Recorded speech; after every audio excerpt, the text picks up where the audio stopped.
강환의 아버지는 불치병을 앓고 있었다. 과거사 회장 사옥항의 할아버지의 목숨을 구해준 은혜에 기대어 그는 딸 강환을 사씨 가문으로 보냈다. 사씨 가문이 위태로운 강씨 가문을 지켜주길 바라는 마음에서였다. 그렇게 강환은 자신의 꿈속 왕자님과 결혼했다. 재계에서 금욕과 결벽증으로 유명한 비즈니스 천재 사옥항과 말이다.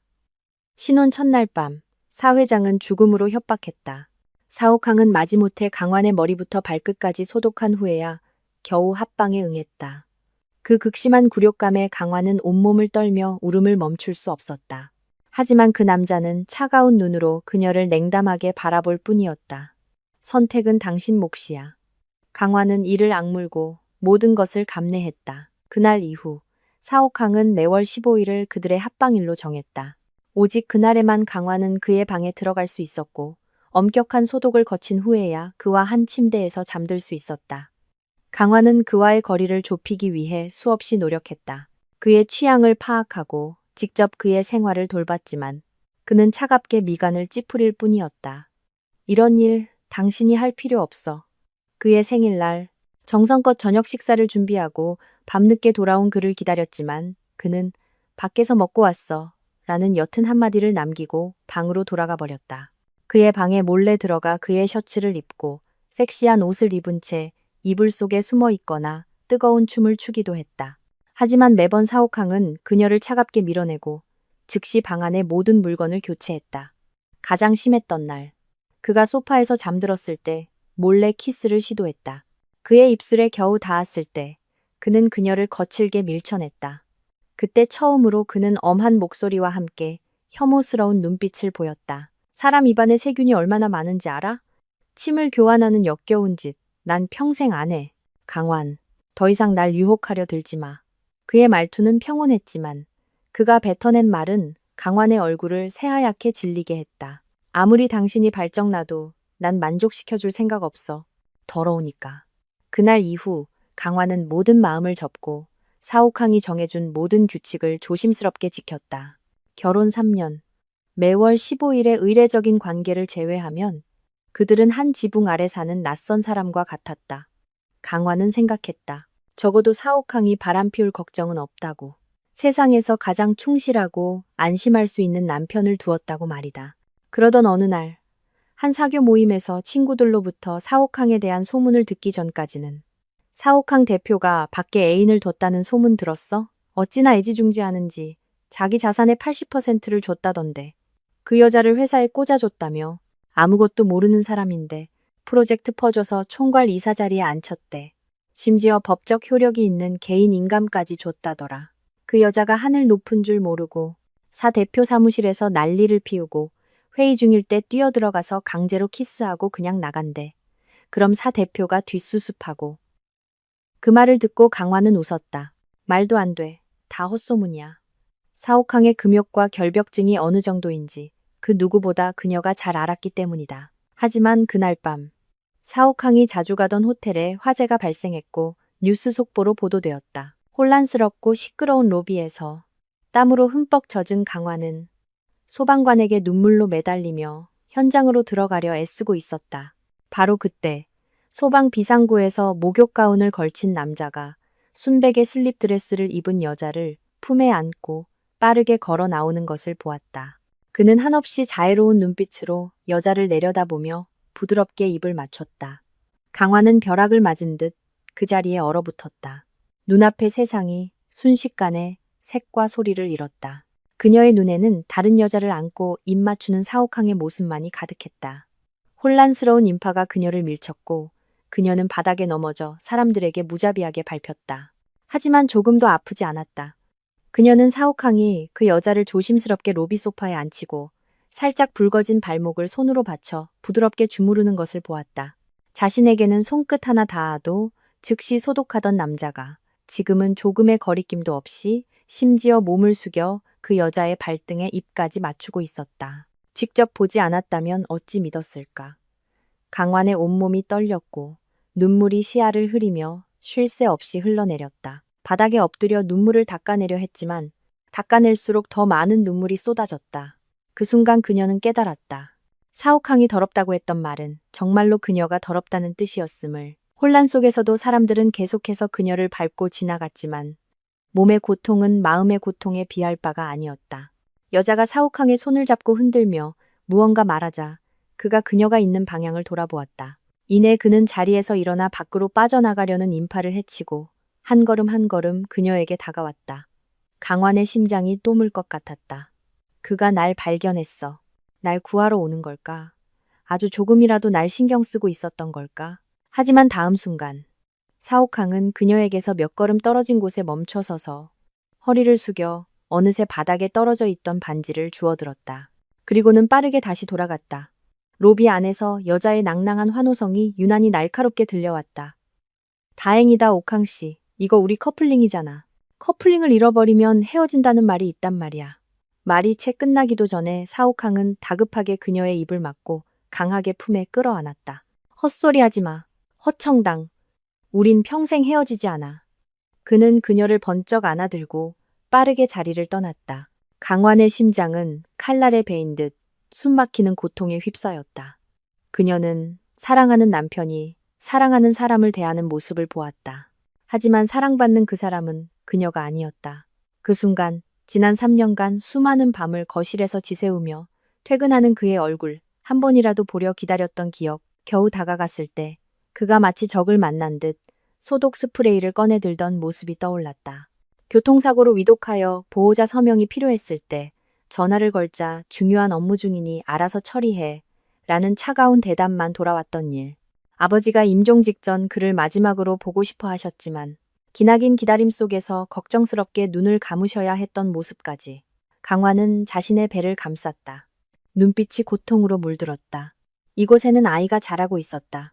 그녀는 사옥항의 생일에 이 사실을 알려주며 서프라이즈를 할 계획이었다. 이 아이 때문에 그가 자신에게 태도를 바꾸고 가정에 충실해지지 않을까 수없이 상상했었다. 이제야 그녀는 똑똑히 깨달았다. 사랑하지 않으면 사랑하지 않는 것이다. 사옥항은 그녀를 사랑하지 않는데 어찌 그녀의 아이를 사랑하겠는가. 그날 밤 사옥항은 집에 돌아오지 않았다. 강환은 밤을 꼬박 새웠다. 날이 밝자 그녀는 병원에 낙태 수술을 예약하고 변호사를 찾아 이혼 합의서를 작성했다. 그녀가 사옥항을 찾아가려던 참에 뒤에서 누군가에게 맞아 정신을 잃었다. 다시 눈을 떴을 때 그녀는 손발이 묶인 채 남동생 강원의 옆에 있었다. 두 사람의 몸에는 폭탄이 묶여 있었고 공기 중에는 짙은 소독약 냄새가 진동했다. 강원의 심장이 쿵 하고 내려앉았다. 쾅! 창고의 큰 문이 열렸다. 사옥항, 당신이? 강환은 눈을 크게 뜨고 눈앞의 광경을 믿을 수 없었다. 그는 여러 명의 경호원에게 둘러싸여 위풍당당하게 걸어 들어왔다. 눈에는 차가운 분노가 서려 있었다. 그는 냉정하게 물었다. 허청당, 어디에 숨겼지? 네? 무슨 말씀이세요? 전혀 알아들을 수가 없는데. 모르겠다고? 사옥항은 비웃었다. 어젯밤 호텔에서 청당이를 봤잖아. 오늘 내가 출근하자마자 강원을 시켜서 납치하고. 강환, 당신 수법 참 대단하군. 강환의 얼굴이 순식간에 창백해졌다. 심장이 꽉 조여드는 것 같았다. 그는 어젯밤 그녀를 봤었다. 그녀의 불안과 고통, 짓밟히는 모습을 보고도 3년의 결혼 생활을 완전히 무시했다. 그의 눈에는 그녀가 허청당의 반지보다도 못했던 것이다. 강환의 눈에 눈물이 어렸다. 그녀는 입술을 깨물고 목구멍에서 터져나오는 울음을 억지로 참으며 떨리는 목소리로 말했다. 정말 아니에요. 어딘가 오해가 있는 것 같아요. 누나, 강원이 정신을 차렸다. 그의 목소리에는 고통이 묻어났다. 누나는 몰라. 내가 한 짓이야. 사옥항, 우리 누나 풀어줘. 그가 말할 때마다 강환은 그의 입에서 피가 흐르고 앞니까지 부러진 것을 보았다. 그녀는 다급함에 눈이 붉어졌다. 사옥항, 내가 그래도 3년 동안 당신 아내였어요. 언니는 내 유일한 가족이고 내가 가장 아끼는 사람이라고요. 어떻게 그 애한테 이럴 수가 있어요? 아낀다고? 사옥항은 여전히 냉담했다. 당신들이 청당이를 빼돌렸을 때 그 애가 나한테 얼마나 중요한지는 생각 안 했나? 그는 손에 든 리모컨을 눌렀다. 강환과 강원의 몸에 부착된 폭탄이 붉은 빛을 깜빡이기 시작했다. 타이머가 작동했다. 3분 주지. 청당이가 어디 있는지 말해. 그 애, 나 없으면 울 텐데. 강환은 심장이 아파 숨도 쉴 수 없었다. 눈물이 멈추지 않고 흘러내렸다. 그녀는 눈앞의 남자를 뚫어지게 쳐다보며 떨리는 목소리로 물었다. 사옥항, 허청당 때문에 정말 우리를 죽일 건가요? 그가 천천히 몸을 숙였다. 그의 차가운 눈동자에 그녀의 창백하고 고통스러운 모습이 비쳤다. 하지만 그녀에게 20cm쯤 다가왔을 때 그는 무의식적으로 미간을 찌푸리며 물러섰다. 난 오직 청당이만 신경 써. 그 순간 강화는 자신의 심장이 부서지는 소리를 똑똑히 들었다. 내가 말할게. 강원은 의식이 희미해져 갔다. 입에서는 계속 피가 흘러나왔다. 허청당, 호주에 있는 강씨 가문 소유 산업단지에 있어요. 사옥항, 이건 내가 한 짓이야. 누나는 풀어줘. 사옥항은 그를 몇 초간 쳐다보더니 몸을 돌려 전화를 걸었다. 확인이 끝나자 그는 서둘러 문 밖으로 향했다. 잠깐만요. 강환의 목소리가 처절했다. 우릴 풀어준다고 했잖아요. 사옥항이 걸음을 멈추고 손을 흔들었다. 경호원들이 강환의 몸에 있던 폭탄은 해체했지만 강원의 것은 그대로 두었다. 그는 뒤돌아 그녀를 보았다. 눈빛은 여전히 차가웠다. 이건 당신에게 주는 교훈이야. 앞으로 분수를 지켜. 다시는 청당이에게 손댈 생각하지 마. 모두가 떠나고 창고에는 강환과 강원 둘만 남았다. 폭탄의 카운트다운은 사형 선고처럼 강환의 신경을 자극했다. 그녀는 달려가 떨리는 손으로 그의 몸에 묶인 밧줄을 풀기 시작했다. 강원이 미친 듯이 고개를 저었다. 신경 쓰지 마, 누나. 빨리 가. 강환, 어서 가라고. 강환은 이를 악물었다. 식은땀이 이마에서 계속 흘러내렸다. 마지막 3초. 드디어 밧줄이 풀렸다. 강원은 어디서 그런 힘이 났는지 갑자기 일어나 강환을 껴안고 옆으로 빠르게 몸을 던졌다. 폭발음이 순식간에 울려 퍼졌고 뜨거운 열기가 두 사람을 더 멀리 밀쳐냈다. 강환의 귀에는 찢어질 듯한 굉음만이 맴돌았다. 그녀 위에서 강원이 그녀를 내려다보았다. 그의 입가에서 핏줄기가 흘렀다. 언아. 강원은 숨을 헐떡이며 말했다. 누나, 사옥항이랑 이혼해. 내가 어떻게든 강씨 가문 일으켜 세울게. 내가 누나 먹여 살릴 수 있어. 강환은 동생을 끌어안고 눈물을 그의 얼굴에 쏟아냈다. 언아, 걱정 마. 이미 이혼 서류 준비했어. 가서 도장 찍어달라고 할 거야. 너 절대 잘못되면 안 돼. 찾아갈 필요 없어. 강원은 품에서 인감 하나를 꺼냈다. 이거 허청당이 떨어뜨린 거야. 사옥한 개인 인감이야. 이거 있으면 그놈 찾아갈 필요 없어. 강환은 잠시 멍해졌다. 다음 순간 그녀는 품에서 피 묻은 이혼 합의서를 꺼내 강원의 손에 있던 인감을 받아들고 한치의 망설임도 없이 빠르게 찍었다. 다음 날 아침 강환은 구청에 가서 이혼 서류를 접수했다. 30일의 이혼 숙려 기간이 지나면 그녀와 사옥항은 아무런 관계도 아니게 된다. 그녀는 중상을 입은 강원을 돌보기 위해 병원으로 달려갔지만 사옥항의 경호원 몇 명이 강원의 상처도 아랑곳하지 않고 억지로 그를 병실 밖으로 끌어내고 있는 것을 보았다. 그녀는 달려가 강원의 앞을 막아섰다. 지금 뭐 하는 짓이에요? 강원이 청당이를 놀라게 해서 열이 나게 했으니 가서 사죄해야지. 사옥항의 무미건조한 목소리가 그녀의 등 뒤에서 들려왔다. 강환은 동생의 몸에 다시 피로 물든 붕대를 보고 분노에 온몸을 떨었다. 그 애는 이미 벌을 받았어요. 허청당은 그냥 놀라서 열이 좀 난 것뿐이지만 언니는 폭탄에 다쳐서 밤새 수술을 받았다고요.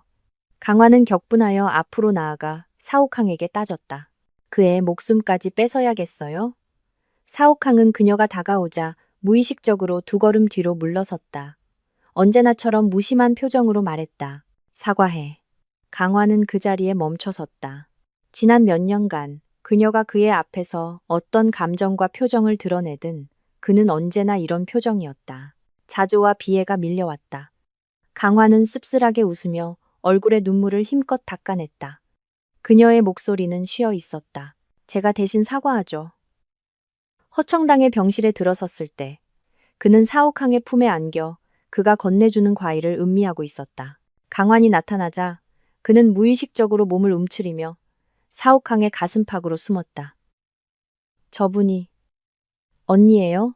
사옥항은 강환에게 경고의 눈빛을 보냈다. 이어서 그는 고개를 숙여 부드러운 목소리로 그녀를 위로했다. 저 사람이 강환이야. 무서워하지 마. 내가 있잖아. 아무도 널 해치지 못해. 강환의 심장은 둔기에 맞은 듯 욱신거렸다.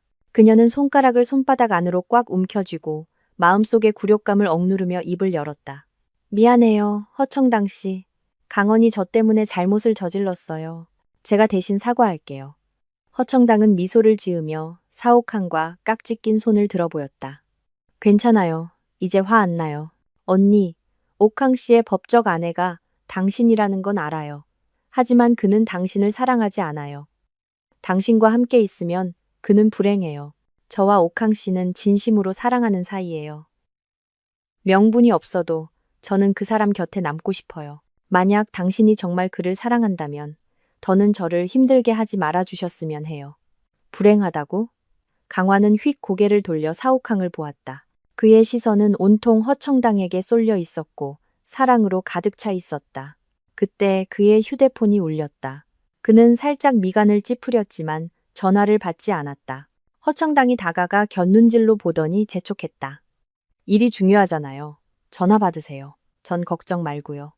사옥항은 그제야 자리에서 일어나 강환에게 다시 한번 경고의 눈빛을 보내고는 전화를 받으러 나갔다. 그가 나가자마자 허청당은 즉시 악랄한 얼굴을 드러냈다. 봤어? 옥항 씨의 마음은 전부 내게 있어. 강환.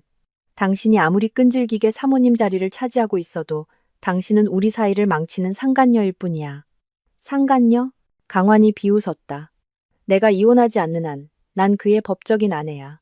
허청당, 당신은 뭔데? 강환, 이 천한 것. 허청당은 옆에 있던 찻잔을 집어들어 강환의 머리를 향해 세게 던졌다. 강환은 피하지 못했고 이마를 맞았다. 뜨거운 차가 얼굴에 튀어 붉게 달아올랐다. 그녀가 고통에 찬 신음을 내뱉는 순간 뒤에서 문 열리는 소리가 들렸다. 허청당은 재빨리 자신의 머리를 헝클고 제 뺨을 세게 때린 뒤 얼굴을 감싸고 울기 시작했다. 사옥항이 문을 열고 들어왔을 때 마침 허청당의 그 비참한 모습을 보았다.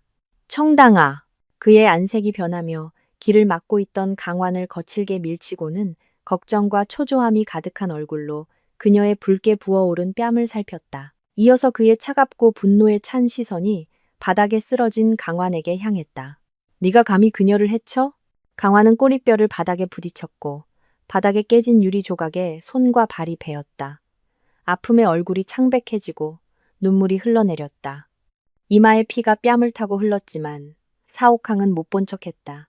그의 눈에는 차가운 분노와 의심만이 가득했다. 강환의 손가락이 바닥을 긁었다. 그녀는 무력하게 눈을 감았다. 그녀는 흐느끼며 물었다. 사옥항, 내 몸에 난 상처는 보여요? 허청당이 찻잔으로 날 때린 거예요. 난 잘못한 거 없어요. 옥항 씨, 아니에요. 허청당이 즉시 변명했다. 언니가 저를 때리고 빛도 못 보는 상간녀라고 욕했어요. 제가 너무 화가 나서 찻잔을 던진 거예요. 그녀는 울면서 그를 밀었다.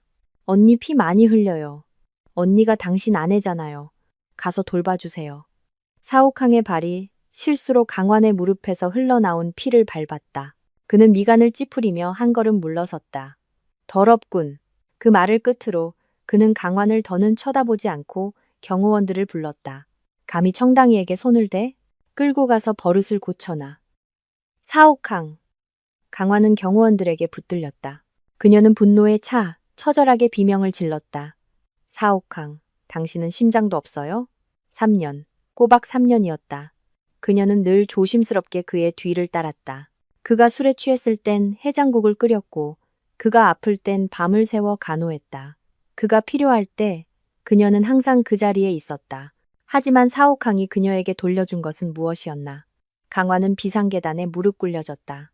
경호원이 손에 든 쇠파이프를 높이 치켜드는 것을 보았다.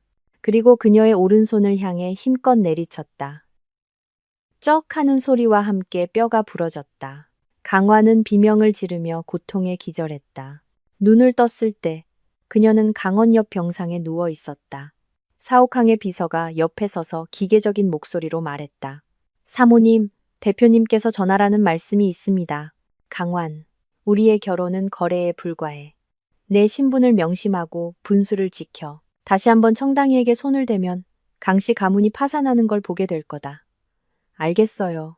강환은 낮은 목소리로 대답했다. 그녀의 손톱이 손바닥을 깊게 파고들었다. 창밖의 햇살이 그녀의 몸을 비추었지만 그녀는 뜨거움을 느꼈다. 그러나 그녀의 마음은 얼어붙을 듯 차가웠다. 누나. 강원이 깨어나 방금의 대화를 들었다. 걱정 마. 내가 회복하면 우리 남매가 같이 강씨 가문 사업을 맡자. 우리 분명 잘할 수 있어. 강화는 일어나 그의 손을 꼭 잡았다. 그래, 우리 같이 노력하자. 그녀의 동생은 자유로운 영혼이었다. 카레이싱을 좋아하고 스카이다이빙을 즐겼으며 비행기 조종을 사랑했다. 그는 타고난 낭만가였고 사업에는 전혀 관심이 없었다. 이것이 아버지가 그녀를 사옥항에게 시집 보내며 사씨 가문이 강씨 가문을 지켜주길 바랐던 이유이기도 했다. 결혼 전 아버지는 그녀의 의견을 물었었다. 사옥항은 천재지만 성격이 까다롭다. 네가 원하지 않는다면 다른 방법을 찾아보마. 그녀는 거의 망설임 없이 고개를 끄덕였다. 괜찮아요, 할게요. 아무도 몰랐다. 18살 성인식 파티에서 유학에서 돌아온 사옥항을 본 후로 그녀가 줄곧 그를 남몰래 짝사랑해왔다는 것을 수년간 그녀는 그의 일거수일투족을 지켜보았고 그가 극도로 자제력이 강하며 심각한 결벽증이 있다는 것을 알았다. 결혼 직전에야 사회장으로부터 사옥항이 어릴 적 어머니에 의해 옷장에 갇혀 어머니와 다른 남자의 불륜 현장을 목격하고 마음의 상처를 입었다는 사실을 알게 되었다. 그날 사회장은 그 사건이 있었던 별장의 열쇠를 그녀에게 주며 그가 마음의 그늘에서 벗어날 수 있도록 도와주길 바랐다. 후에 사옥항은 단지 그녀가 그 열쇠를 가졌다는 이유만으로 3개월간 그녀와 냉전을 벌였다. 강화는 쓴 웃음을 지으며 그 열쇠를 꺼내 별장을 돌려주러 갔다. 하지만 문을 열었을 때 그녀가 본 것은 바닥에 흩어진 옷가지들이었다. 옷들은 금지된 침실까지 이어져 있었다. 강환이 그 자리에 서 있을 때 허청당의 가쁜 숨소리가 들려왔다. 옥항씨, 왜 날 여기로 데려왔어요? 문틈으로 그녀는 두 사람이 이불을 두른 채 꼭 껴안고 있는 것을 보았다. 땀으로 흠뻑 젖어 있었다. 사옥항이 부드럽게 그에게 입을 맞추며 샹아한 목소리로 말했다. 여긴 나에게 아주 중요한 곳이야. 청당아 고마워. 강화는 황급히 도망쳤다. 밖에는 폭우가 쏟아지고 있었다. 그녀는 빗속으로 뛰어들어 눈물이 조용히 흐르도록 내버려 두었다. 18살부터 25살까지 그녀의 오랜 짝사랑과 3년의 결혼 생활은 이제 보니 한편의 희극에 불과했다. 다음 날, 강화는 혼자 낙태 수술을 받았다.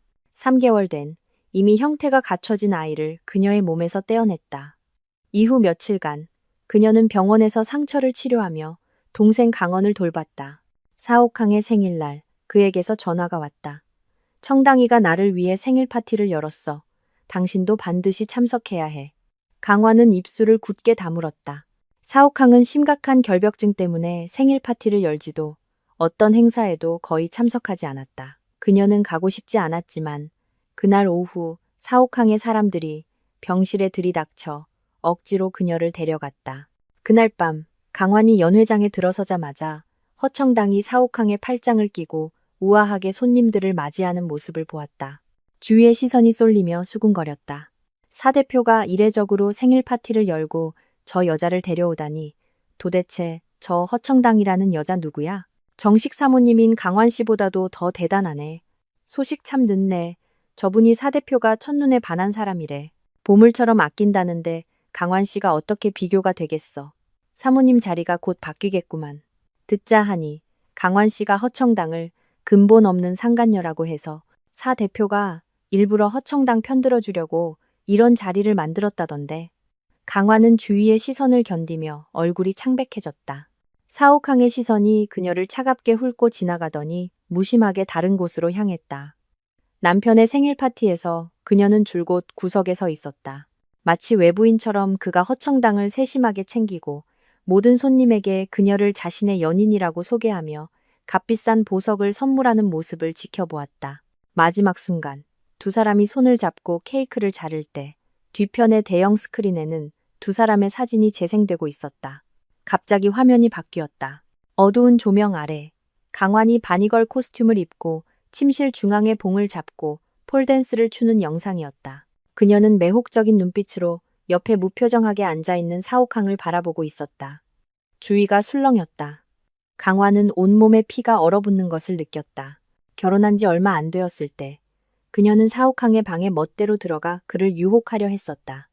그 영상이 공개된 것이다. 그의 방을 감시하는 CCTV는 오직 그만이 열람하고 확인할 권한이 있었다. 온갖 기이한 시선과 듣기 거북한 말들이 끊임없이 귓가에 들려왔다. 강환 씨, 평소에는 얌전해 보이더니 사적으로는 저렇게 문란했네. 정말 몰랐네. 저렇게 욕구불만이었을 줄이야. 사옥항 대표가 쳐다도 안 보는 것 좀 봐. 진짜 불쌍하다. 어쩌면 이미 다른 놈들한테 더럽혀졌을지도 몰라. 그러니 사 대표가 허청당을 편애하지. 강환의 부서진 시선이 인파를 뚫고 사옥항의 시선과 마주쳤다. 그는 여전히 그 자리에 서서 영상을 멈추지 않았다. 눈빛은 차가웠고 아무런 동요도 없었다. 하지만 강환은 깨달았다. 단지 자신이 허청당을 근본 없는 상간녀라고 말했기 때문에 그가 일부러 허청당을 모든 사람 앞에 데려오고 자신의 사적인 영상을 틀어 공개적으로 망신을 준 것이라는 걸. 강환은 무대 위의 남자를 노려보며 아래 십수를 세게 깨물었다. 입안에 비릿한 피맛이 퍼져나갔다. 그녀의 심장은 누군가에게 억지로 찢겨 피투성이가 된 것 같았다. 결국 모든 손님들의 주목 속에서 그녀는 한 걸음 한 걸음 제어 장치로 다가가 플레이어의 플러그를 뽑았다. 그녀가 몸을 돌려 떠나려 할 때 허청당의 목소리가 등 뒤에서 들려왔다. 강환, 언니. 강환이 돌아보자 허청당이 높은 무대 위에 서 있었다. 눈에는 더위 가득했다. 미안해요. 직원이 어떻게 영상을 잘못 틀었는지 모르겠네요. 저 원망하지 않으실 거죠? 사옥항이 마침내 입을 열었다. 오늘 밤의 일은 절대 밖으로 새어나가지 않을 거야. 걱정 마. 강환은 아무 말 없이 몸을 돌려 떠났다. 하지만 그날 밤 그녀가 폴댄스를 추는 영상은 네이버 실시간 검색어 1위에 올랐다. 수많은 네티즌들이 영상을 퍼나르고 다운로드했으며 강씨 가문과 그녀의 개인 SNS 계정으로 몰려와 온갖 험한 욕을 퍼부었다. 강환은 즉시 강씨 가문 쪽에 연락해 검색어를 내리려 했지만 매번 순위가 내려가면 다시 1위로 치솟았다. 날이 밝을 무렵 강환은 사옥항의 사무실로 쳐들어가 휴대폰을 그의 책상 위에 내던졌다. 그녀는 창백한 얼굴로 따져 물었다. 실시간 검색어, 당신이 한 짓이지. 사옥항, 당신 영상이 유출되지 않을 거라고 했잖아. 그녀의 분노에 사옥항은 그저 손에 든 펜을 내려놓고 의자에 기댔다. 턱을 살짝 치켜들었다. 어젯밤 연회에서 당신이 그냥 가버려서 청당이가 당신의 용서를 받지 못해 밤새 잠 못 이루고 힘들어했어. 강환은 그 자리에 못 박힌 듯 눈앞의 남자를 믿을 수 없다는 듯이 쳐다보았다. 단지 그것 때문에 내가 그를 용서하지 않았다는 이유만으로 당신은 나를 이렇게 망가뜨려야 했어? 사옥항, 당신이 아무리 그 여자를 사랑해도 난 명목상 당신의 아내야. 당신이 생일 파티에 그 여자를 데려와 공개적으로 내 뺨을 때렸는데 내가 그 자리에서 대인배처럼 괜찮다고 말해야 했어? 그녀는 분노에 온몸을 떨었고 눈물이 멈추지 않고 흘러내렸다. 3년. 꼬박 3년의 결혼 생활 동안 당신 눈에 난 도대체 뭐였어? 꼭 이렇게 날 짓밟아야만 했어? 사옥항, 나도 자존심이 있는 사람이야. 그녀의 분노에 찬 외침이 끝나자 사무실 안은 정적에 휩싸였다. 사옥항은 강환이 무너져 내리며 고통스럽게 울고 온몸을 떠는 모습을 보며 마음속에 이상한 감정이 스쳐 지나갔다. 하지만 다음 순간 그의 전화가 울렸다. 전화를 받자 저편에서 들려오는 허청당의 울음 섞인 목소리가 두 사람의 귀에 선명하게 들려왔다. 옥항 씨, 강원이 날 해치려고 했어요. 내가 실수로 그를 계단에서 밀어버렸어요. 강환은 벼락을 맞은 듯 다리에 힘이 풀려 주저앉았다. 사옥항의 차가운 눈빛이 살기를 띠고 그녀를 향해 날아왔다. 걱정 마, 내가 바로 갈게. 그는 자리에서 일어나 바닥에 쓰러진 강환을 끌고 가려 했지만 그녀에게 닿기도 전에 미간을 찌푸리며 두 걸음 물러서더니 혼자 빠르게 걸어 나갔다. 사옥항은 길 위를 질주했다. 신호등 몇 개를 무시했다. 강환은 계속해서 강원에게 연락을 시도했지만 전화기 저편에서는 차가운 통화 중 신호음만 들려왔다. 병원 입구에는 선명한 핏자국이 마음을 졸이게 했다. 강환은 급히 달려가 청소하고 있던 미화원을 붙잡고 물었다. 여기서 무슨 일이 있었나요? 미화원은 그녀의 행동에 놀라 말을 더듬었다. 저도 어떤 남자가 5층에서 떨어졌어요. 그 사람은요? 수술 중이에요. 강환은 즉시 수술실로 달려갔다. 입구에는 허청당이 창백한 얼굴로 무릎을 꼭 껴안고 앉아 있었다. 매우 연약해 보였다. 청당아. 사옥항은 강환을 지나쳐 조심스럽게 허청당을 안아들고 그녀가 다치지 않았는지 살폈다. 괜찮아? 어디 불편한 데는 없어? 허청당은 즉시 눈물을 쏟아내며 그의 품에 안겼다. 옥항 씨, 드디어 오셨군요. 너무 무서웠어요. 도대체 어떻게 된 일이야? 강환이 그들의 대화를 끊었다. 허청당은 사옥항의 옷을 꽉 잡았다. 어젯밤 언니가 너무 화가 난 것 같아서 오늘 아침 일찍 병원에 와서 다시 사과하려고 했어요. 그런데 강원 씨가 깨어나서 모든 게 저 때문이라고 제가 당신들 결혼을 망쳤다고 했어요. 그가 절 망가뜨리겠다고. 그러면 당신이 더는 절 원하지 않을 거라고. 그녀는 떨며 무서운 듯 사옥항의 품으로 숨었다. 그래서 제가 너무 심하게 저항하다가 실수로 그를 계단 아래로 밀어버렸어요. 옥항 씨, 너무 무서워요. 그 사람. 죽으면 어떡해요? 사옥항은 허청당을 꼭 껴안았다. 그의 몸에서 무서운 기운이 뿜어져 나왔다. 감히 널 해치려 해? 죽어도 싸지. 강환의 눈이 붉어졌다. 그녀는 그들을 뚫어지게 쳐다보았다. 그 말을 듣자 그녀 마음속의 마지막 끈이 툭 끊어졌다. 어디서 그런 힘이 났는지 그녀는 앞으로 달려가 사옥항의 뺨을 세게 때렸다. 언니는 그런 짓 할 애 아니야. 경찰에 신고할 거야. 사옥항은 뺨을 맞고 고개가 돌아갔다. 그는 눈을 가늘게 뜨고 막 입을 열려던 참에 수술실 문이 열렸다. 강원 씨 보호자분 계십니까? 강환이 즉시 앞으로 나섰다. 제가 누나예요, 강원은. 어때요? 의사가 고개를 끄덕였다. 위기는 넘겼습니다. 다행히 머리부터 떨어지진 않았습니다. 하지만 양쪽 다리 골절이 심각해서 회복 상태는 장담할 수 없습니다. 다시는 서지 못할 수도 있다는 각오를 하셔야 합니다. 강환의 발걸음이 휘청였다. 한참 후에야 붉어진 눈으로 말했다. 살아만 있으면 됐어요. 강원은 중환자실로 옮겨졌고 강환은 문 앞을 한 발짝도 떠나지 않고 지켰다. 그녀는 시시각각 후회했다. 만약 그때 사옥항과 결혼하기로 하지 않았다면 오늘 이런 일은 없었을 것이다. 강원은 그녀보다 몇 살 어렸고 성격이 조금 철없긴 했지만 여성에게는 늘 존중을 표했다. 그녀는 그가 그런 짓을 할 리 없다고 믿었다. 강환은 경찰서에 신고했고 경찰은 곧 병원으로 와서 조사를 시작했다. 하지만 강원은 아직 깨어나지 않았고 병실에는 CCTV도 목격자도 없었다. 허청당의 진술은 그에게 매우 불리했다. 바로 그때 회사에서 강환에게 전화가 왔다. 아가씨, 허청당이 인터넷에 강 전무님이 자신을 성폭행하려 했다고 글을 올렸습니다. 사씨 가문에서는 강씨 가문에 대한 모든 투자와 협력을 철회한다고 발표했습니다. 이건 거의 강 전무님의 죄를 공표한 거나 다름없습니다. 강씨 가문 주식이 하룻밤 사이에 수십억 원이 증발했고 많은 프로젝트가 해체되었습니다. 직원들이 대거 퇴사하고 있습니다. 회사가 버티기 힘듭니다. 밤의 어둠 속에서 강환의 두 눈이 붉게 빛났다. 눈물이 눈가에 고였다. 긴장으로 손가락이 창백하게 변하며 미세하게 떨렸다.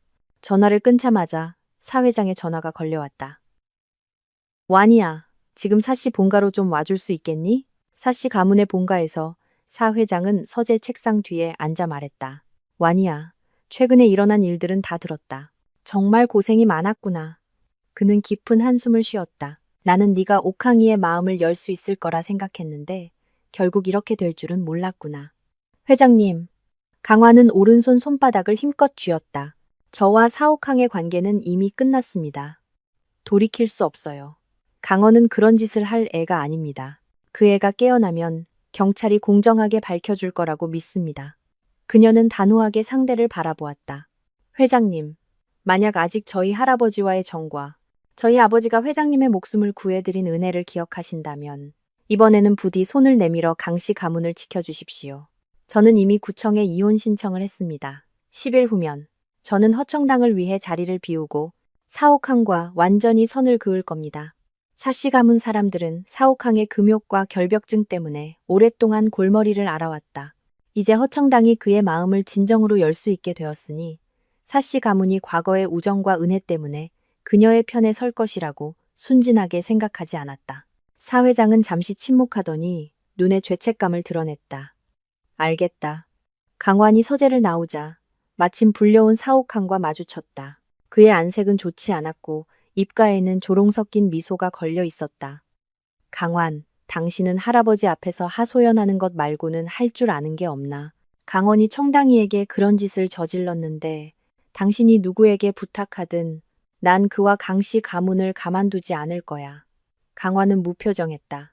그저 그를 몇 초간 조용히 바라보다가 차갑게 말했다. 사옥항, 당신은 그렇게 허청당을 믿나? 그 여자가 하는 말이 전부 사실이라고 생각해? 사옥항은 망설임 없이 대답했다. 당연하지. 그는 내 사람이야. 난 그 사람만 믿어. 좋아. 강환은 갑자기 웃었다. 그럼 어디 한번 지켜보자고. 마침 그녀도 강원만 믿었다. 그가 병상에 누워 자신을 변호할 수 없는 상황에서도 그녀는 그가 그런 짓을 할 리 없다고 믿었다. 그날 밤 강원은 일반 병실로 옮겨졌다. 강환은 자신이 직접 그의 곁을 지킬 뿐만 아니라 경호원들을 고용해 24시간 그를 보호했다. 인터넷 여론이 최고조에 달하고 강씨 가문이 위태로워졌을 때 강원이 깨어났다. 그는 경찰에 휴대폰 녹음 파일을 제출했다. 녹음 파일에는 병실에서 일어난 모든 진실이 담겨 있었다. 강환의 조치로 그 녹음 파일은 순식간에 실시간 검색어 1위에 올랐다. 녹음은 허청당의 아기의 찬 목소리로 시작되었다. 강원, 아직 모르나 보네. 내 누나가 부끄러운 줄도 모르고 폴댄스를 추며 사옥항을 유혹하는 영상. 내가 인터넷에 다 뿌렸어. 이제 내 누나는 소문난 재벌가 망나니 사모님이라고. 닥쳐. 강원이 분노에 차소리쳤다. 우리 누나와 사옥항은 법적인 부부야. 그런 건 기껏해야 부부 사이의 작은 애정 표현일 뿐이야. 그걸로 누나를 모욕할 수 있을 것 같아? 오히려 당신, 허청당, 알면서도 그렇게 뻔뻔하게 굴다니. 짝하는 소리가 울리고 허청당의 분노에 찬 외침이 이어졌다. 이 사모님 자리, 강원이 얼마나 더 할 수 있을 것 같아? 강원, 내가 손가락 하나만 까딱하면 내 목숨을 앗아갈 수 있어. 그녀의 목소리는 점점 더 악랄해졌다. 넌 내가 그냥 보내줬는데도 이 꼴이 됐지. 만약 네가 날 덮치려 했다면 사옥항이 널 어떻게 할 것 같아? 이어서 부스럭거리는 소리가 들렸고 강원의 목소리가 다소 당황스러워졌다. 허청당, 너 뭐 하는 짓이야? 허청당이 갑자기 큰 소리로 외쳤다. 살려주세요, 강원 씨. 이러지 마세요. 쾅 하는 큰 소리와 함께 녹음은 갑자기 끊겼다. 강원이 건물에서 추락한 것이다. 강원의 폴댄스 영상과 달리 이 녹음 파일은 30분 만에 완전히 삭제되었다. 이후 강원이 아무리 시도해도 다시는 게시할 수 없었다. 하지만 동시에 경찰은 조사 결과를 발표하며 강원의 무죄를 선언했다. 남매는 경찰의 결과, 발표와 동시에 허청당을 악의적 무고 및 살인 미수 혐의로 고소했다. 2시간 후 사옥항이 강원의 병실로 찾아왔다. 그의 눈빛은 깊었고 목소리는 차가웠다. 강환, 허청당에 대한 고소를 취하하고 합의서를 작성해줘. 강환은 병실 문 앞에 서 있는 남자를 조용히 응시했다. 눈에는 조금의 놀라움도 없었다. 그러나 그녀의 심장은 그 순간 바늘에 찔린 듯 아프게 수축했다. 그녀는 차갑게 물었다. 왜 그래야 하죠? 사옥항은 그녀가 히스테리하게 따지거나 무너지지 않는 모습에 놀란 듯 눈에 놀라움이 스쳤다. 하지만 그는 곧 마음속의 이상한 감정을 억누르고 평정심을 되찾았다. 청당이는 이미 잘못을 뉘우치고 있어. 내가 벌을 주겠어. 다시는 당신들을 방해하지 않게 할게. 강환이 반응이 없자 그는 덧붙였다. 이 일이 끝나면 내가 잘해줄게. 당신 데이트하고 싶어 했잖아. 내가 시간 내서 데이트해줄게. 강환은 갑자기 웃었다.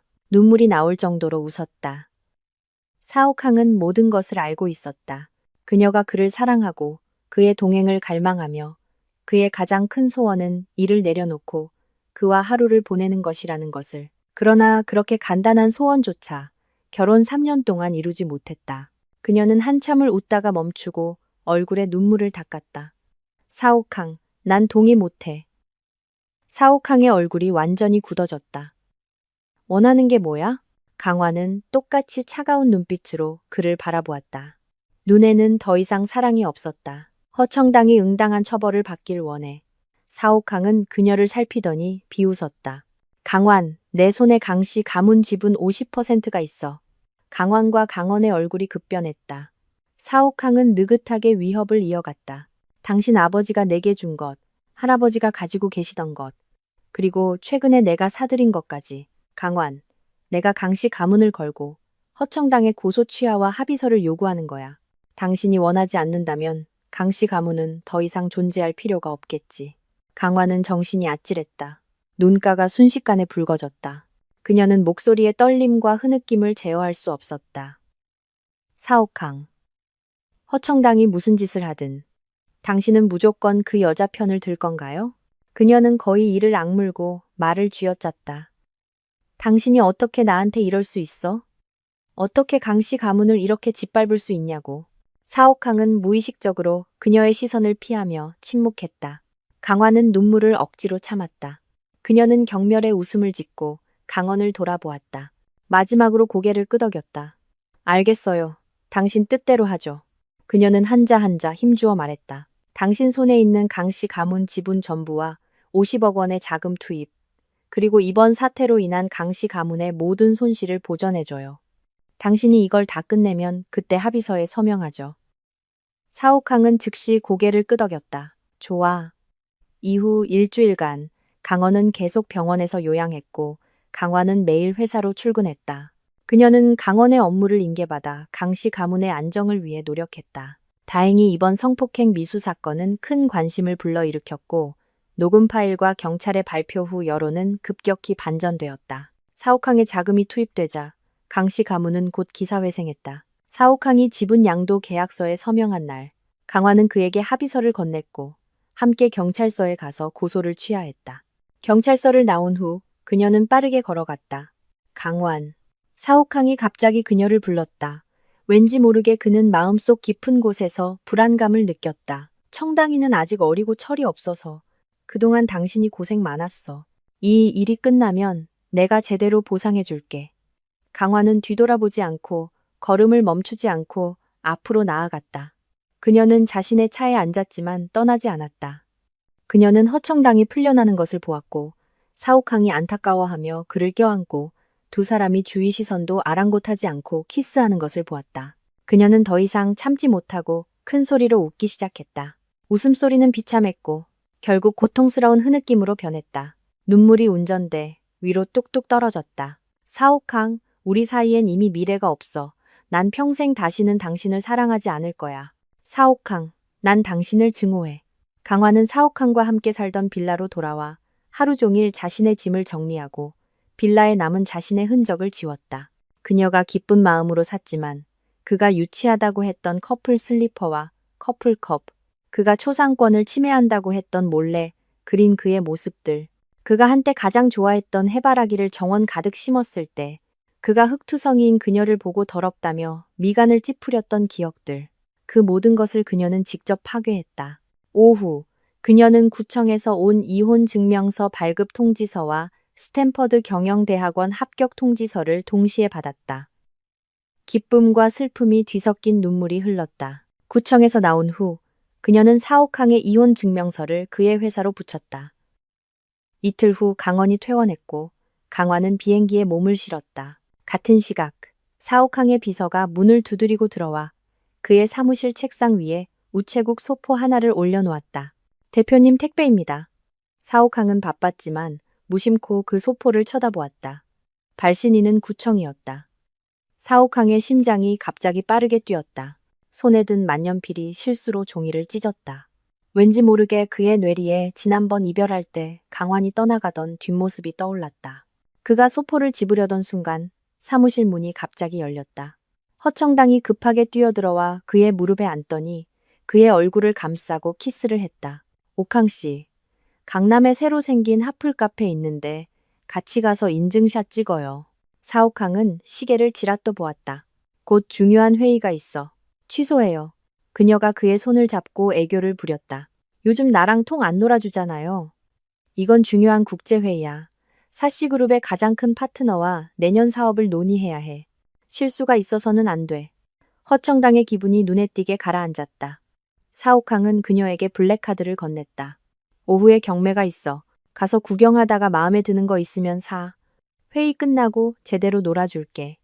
허청당은 그제야 카드를 받고 미소를 지었다. 알았어요. 그럼 너무 오래 기다리게 하진 말아요.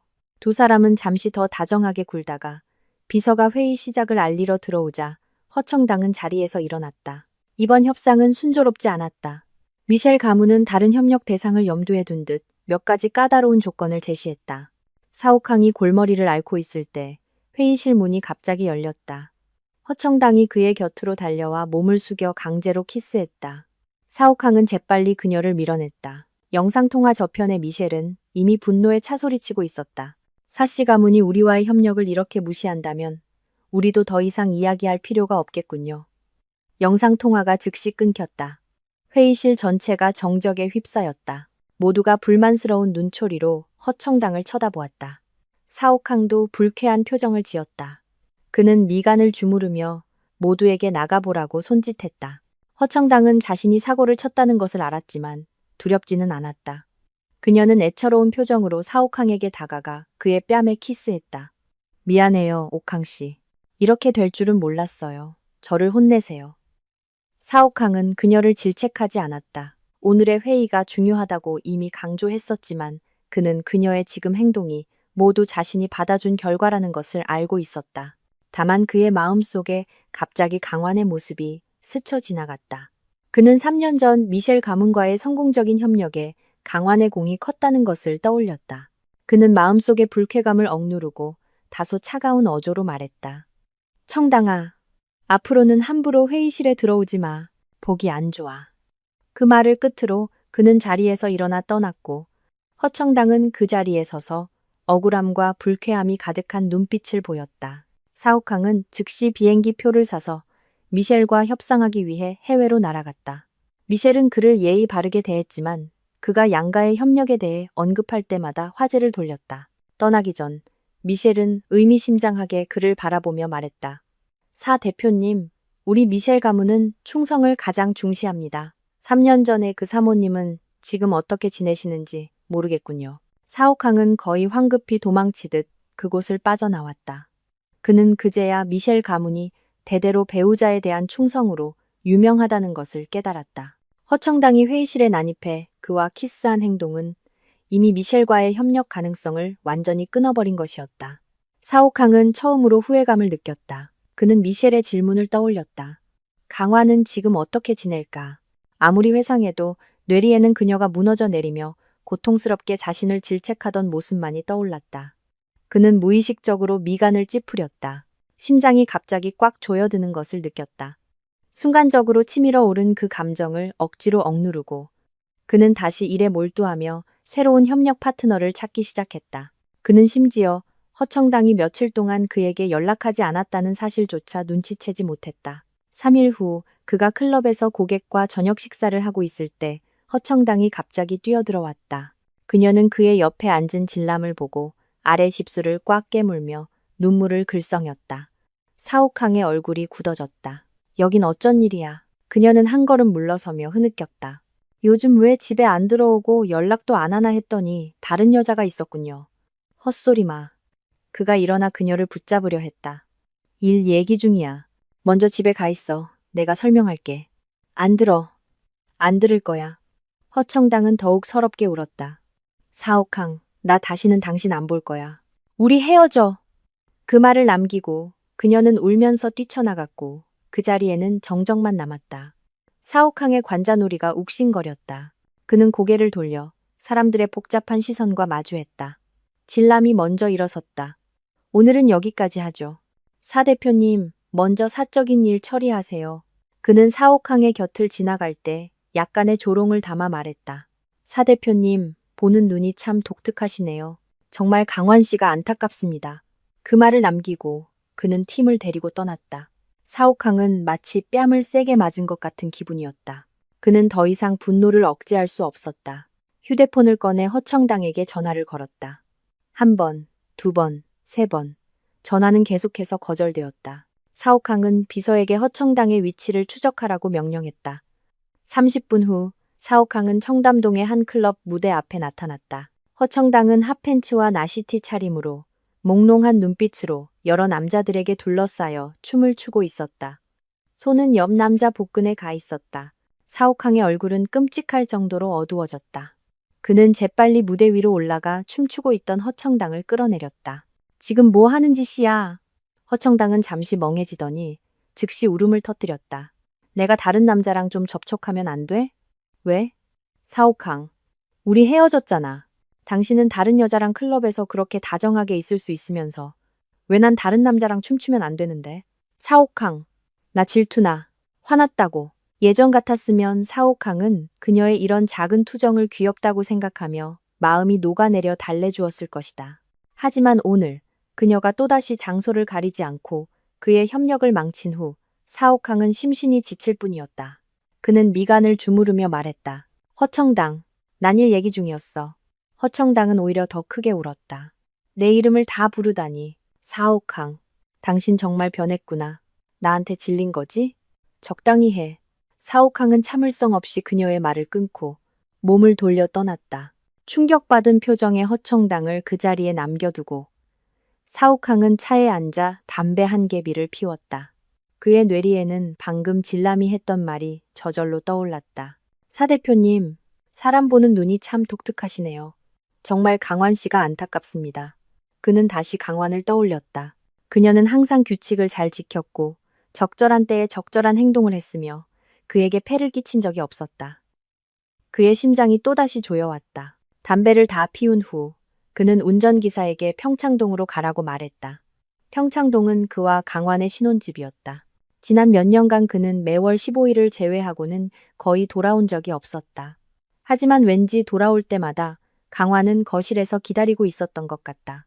그를 보면 놀란 표정을 지으며 다가오려다가도 멀리서 걸음을 멈추곤 했다. 그를 불편하게 할까봐 걱정하는 듯이 사옥항은 저절로 걸음을 재촉했다. 문을 밀고 들어갔다. 오늘의 빌라는 유난히 조용했다. 로비에는 희미한 불빛만이 남아 있었다. 예전에는 항상 그를 기다리는 듯했던 그 모습은 더 이상 없었다. 그는 빠르게 계단을 올라가 강환의 방문을 두드렸다. 강환, 나왔어. 사옥항은 계속해서 문을 두드렸지만 방 안에서는 아무런 소리도 들리지 않았다. 그는 참을성 없이 문고리를 돌렸다. 문이 삐걱 소리를 내며 열렸다. 방 안은 칠흑같이 어두웠다. 사옥항은 미간을 찌푸리며 스위치를 눌렀다. 원래 아늑했던 방은 이제 텅 비어 있었고 유난히 춥게 느껴졌다. 왠지 모르게 그의 심장이 빠르게 뛰며 생리적인 불쾌감마저 느껴졌다. 사모님은 어디 계시지? 그가 큰 소리로 물었다. 집사가 재빨리 나타났다. 대표님, 사모님께서는 이미 떠나셨습니다. 떠났다고? 사옥항은 집사의 말에 어리둥절했다. 네. 사모님께서는 일주일 전에 짐을 다 챙겨서 나가셨습니다. 벽에 걸려있던 웨딩 사진도 파기하셨고 정원에 직접 심으셨던 꽃들도 다 뽑아버리셨습니다. 그리고 집사의 기계적인 보고가 이어질수록 사옥항의 불안감은 더욱 커져갔다. 그는 소리쳤다. 왜 나한테 말 안 했어? 집사는 여전히 무표정했다. 대표님께서 전에 사모님에 관한 일은 특별히 보고할 필요가 없다고 말씀하셨습니다. 사옥항의 뇌리의 한 장면이 스쳐 지나갔다. 강환이 3일 동안 고열에 시달리면서도 그를 만나고 싶어 했을 때 집사가 그에게 전화했었다. 그는 회의 중이었고 귀찮다고 느끼며 알아서 처리하라고 해. 앞으로 그 사람 일은 나한테 보고하지 마 라고 말했던 기억이 났다. 그 일의 결과는 알지 못했다. 다만 그 이후로 그녀가 아프다는 소식은 다시 듣지 못했다. 그녀는 여전히 그림자처럼 그의 존재를 거의 느낄 수 없었지만 그가 필요할 때면 항상 그 자리에 있었다. 그도 당연하게 그녀가 영원히 그 자리에 있을 것이라고 생각했다. 강환이 떠났다고? 아니, 그럴 리 없어. 그는 즉시 이 불편한 생각을 부정했다. 강씨 가문과 강원이 아직 있는데 그녀가 어디로 가겠는가? 분명 최근의 일들 때문에 화가 나서 친정으로 돌아간 것일 거다. 사옥항의 불안한 마음이 마침내 진정되었다. 그는 더 이상 말하지 않고 본가로 돌아갔다. 본가에서 할아버지는 그를 보자마자 얼굴이 어두워졌다. 손에 든 신문을 그에게 3개 던졌다. 네가 최근에 저지른 짓 좀 봐라. 미셸 가문과의 협력까지 망쳐놓고 그는 분노에 차 있었다. 나는 그 허청당이라는 애가 네 결벽증을 고쳐줄 수 있어서 좋은 아이라고 생각했다. 근데 그 애가 한 멍청한 짓 좀 봐. 사옥항. 그런 여자가 어떻게 강환이랑 비교가 되겠냐. 내 눈은 삐었냐. 또 강환이야. 사옥항의 마음속에 짜증과 분노가 폭발할 것 같았다. 이번 주 내내 일이 잘 풀리지 않았는데 계속해서 사람들이 그녀를 언급했다. 그는 한숨을 참고 차를 몰아 강씨 가문으로 향했다. 가정부가 그를 보자마자 문을 닫아버렸다. 날이 밝을 때까지 기다리다가 그는 사무실로 돌아왔다. 비서가 그의 책상을 정리하다가 서랍에서 소포 하나를 꺼내는 것을 보았다. 그가 며칠 전에 아무렇게나 넣어둔 것이었다. 그의 심장이 빠르게 뛰었다. 그는 소포를 확 낚아채 위에 글씨를 똑똑히 보았다. 구청 발송, 수신인 사옥항, 발신인 강환. 사옥항의 심장이 갑자기 빠르게 뛰었다. 이어서 그는 미간을 찌푸리며 비웃었다. 이건 분명 강환이 꾸민 짓이야. 나한테 연락도 안 하고 빌라에서 사라지고 문전박대까지. 이제는 내 관심을 끌려고 별짓을 다 하는군. 이혼? 그 여자가 어떻게 나랑 이혼을 해? 그렇게 생각하며 그는 느긋하게 손에 든 소포를 뜯었다. 안에 서류 봉투를 꺼냈다. 하지만 그 안에 초록색 책자를 보는 순간 그의 몸이 갑자기 굳어졌다. 그는 손에 든 이혼 증명서를 믿을 수 없다는 듯이 쳐다보았다. 손에 힘을 얼마나 주었는지 얇은 증명서가 순식간에 구겨졌다. 그는 이 결혼을 매우 꺼렸었다. 하지만 이 순간 그는 왠지 모르게 조금의 기쁨도 느끼지 못했다. 오직 이름 모를 분노만이 순식간에 가슴을 가득 채웠다. 강환. 그는 이를 갈았다. 분노가 극에 달하자 오히려 웃음이 나왔다. 정말 대단한 일을 해냈군. 사옥항은 휴대폰을 꺼내 구청장에게 전화를 걸었다. 왕 국장님, 이혼 서류를 위조하면 무슨 죄가 됩니까? 저편의 대답을 들은 후 그의 입꼬리가 살짝 올라갔다. 그럼 번거로우시겠지만 저와 제 아내 강환의 혼인 상태를 좀 확인해 주시겠습니까? 몇 초 후 사옥항은 저편에서 확정적인 대답을 들었다. 사 대표님, 대표님과 강환 씨는 이미 이혼하셨습니다. 현재 두 분 다 독신 상태입니다. 쾅 하는 소리와 함께 사옥항은 사무실의 낮은 테이블을 발로 차버렸다. 이혼했다고? 그의 목소리는 분노와 불신으로 가득했다. 서명도 없는 이혼 합의서로 그 여자가 어떻게 증명서를 받았지? 사 대표님, 강환 씨의 모든 절차는 합법적이었습니다. 그녀가 제출한 이혼 합의서에는 분명히 대표님의 인감이 찍혀 있었습니다. 전화를 끊은 후 왕 국장은 그에게 사진 한 장을 보내왔다. 사옥항은 한눈에 그것이 자신의 개인 인감이라는 것을 알아보았다. 하지만 그는 또한 이 기간 동안 강환이 준 어떤 서류에도 서명한 적이 없다는 것을 똑똑히 기억했다. 그렇다면 바로 그때 사무실 문이 또다시 예고 없이 열렸다. 허청당이 문 앞에 서서 눈물 어린 눈으로 그를 바라보며 애처롭게 잘못을 빌었다. 미안해요, 옥항 씨. 제가 잘못했어요. 허청당은 다소 당황했다. 그녀는 최근의 모든 일이 통제 불능 상태에 빠졌다고 느꼈다. 정확히 말하면 그녀가 강원을 무고한 일이 밝혀진 후부터 사옥항은 그녀에게 예전보다 냉담해졌다. 그녀는 그의 주의를 끌기 위해 온갖 방법을 다 썼다. 예전에는 그녀가 회의실에 뛰어들어 키스를 하거나 투정을 부리면 그가 매우 귀엽다고 생각했지만 이번 몇 번은 효과가 없었다. 심지어 그는 그녀를 질책했고 며칠 동안 연락도 하지 않았다. 예전에 그녀가 헤어지자고 하면 그는 즉시 모든 일을 내려놓고 그녀를 달래러 왔지만 이번에는 화해하자는 메시지조차 보내지 않았다. 어렴풋이 그녀는 모든 것이 자신의 통제에서 벗어나고 있다는 공포감을 느꼈다. 그래서 어젯밤 사옥항을 기다리지 못하고 아침 일찍 회사로 그를 찾아온 것이었다. 그런데 문을 열자마자 그의 약간 붉어진, 따지는 듯한 눈빛과 마주쳤다. 네가 나와 강환의 이혼 합의서에 서명했어? 네. 허청당은 멍해졌다. 사옥항이 그녀의 눈앞에 내민 이혼 합의서를 보고 나서야 마음속에 거대한 희열이 솟아올랐다. 그녀는 거의 자신의 표정을 제어할 수 없었다. 언니가 당신이랑 이혼했어요? 옥항 씨, 그럼 우리 이제 당당하게 함께할 수 있겠네요. 그녀는 그의 품에 안기려 했지만 의외로 사옥항은 한 걸음 물러서서 그녀의 얼굴 표정을 뚫어지게 쳐다보았다. 기쁜가 보군. 네가 나 몰래 강환의 이혼 합의서에 도장을 찍은 거지? 아니에요, 아니에요. 허청당은 재빨리 반박했다. 옥항 씨, 제 인감은 강원이 저를 빼돌렸을 때 잃어버렸어요. 아마 그들이 주었을 거예요. 전 정말 이 일 몰라요.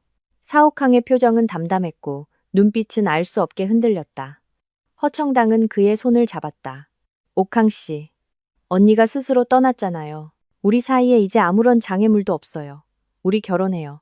사옥항의 시선이 앞에 있는 여자에게 쏠렸다. 그녀의 눈에는 감출 수 없는 흥분과 마치 당연하다는 듯한 자신감이 묻어 있었다. 하지만 그의 뇌리에는 그가 생일 파티에서 강환의 폴댄스 영상을 틀고 강원을 계단에서 밀어뜨리고도 오히려 뒤집어 씌우던 장면이 떠올랐다.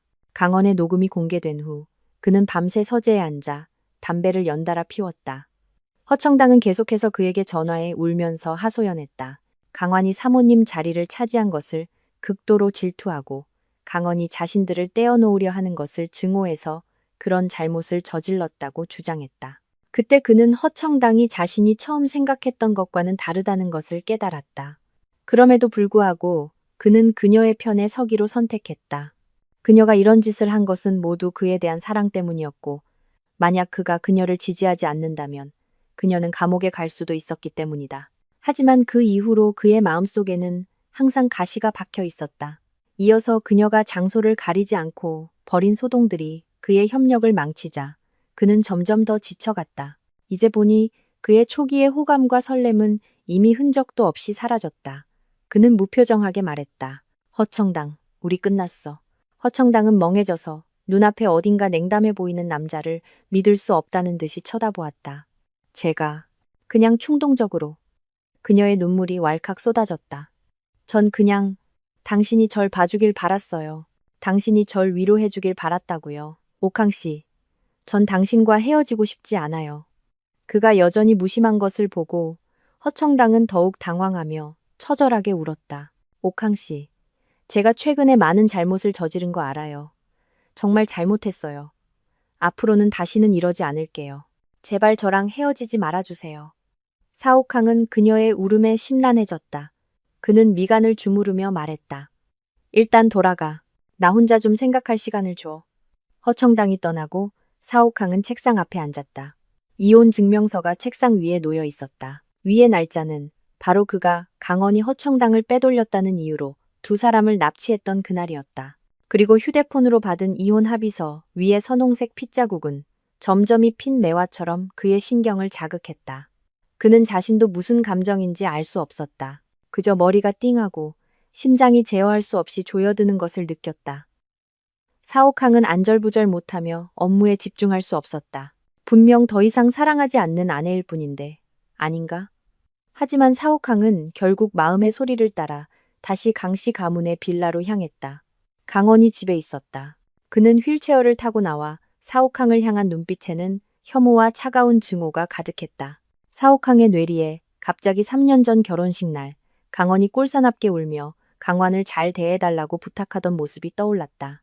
그의 눈빛에 몇 분의 죄책감이 더해졌다. 어나, 완이는 어디 있니? 할 말이 있어. 강원의 시선이 그가 꽉 쥔 이혼 증명서에 닿았다. 갑자기 웃음이 터져 나왔다. 할 말? 사옥항, 너랑 우리 누나는 이미 이혼했어.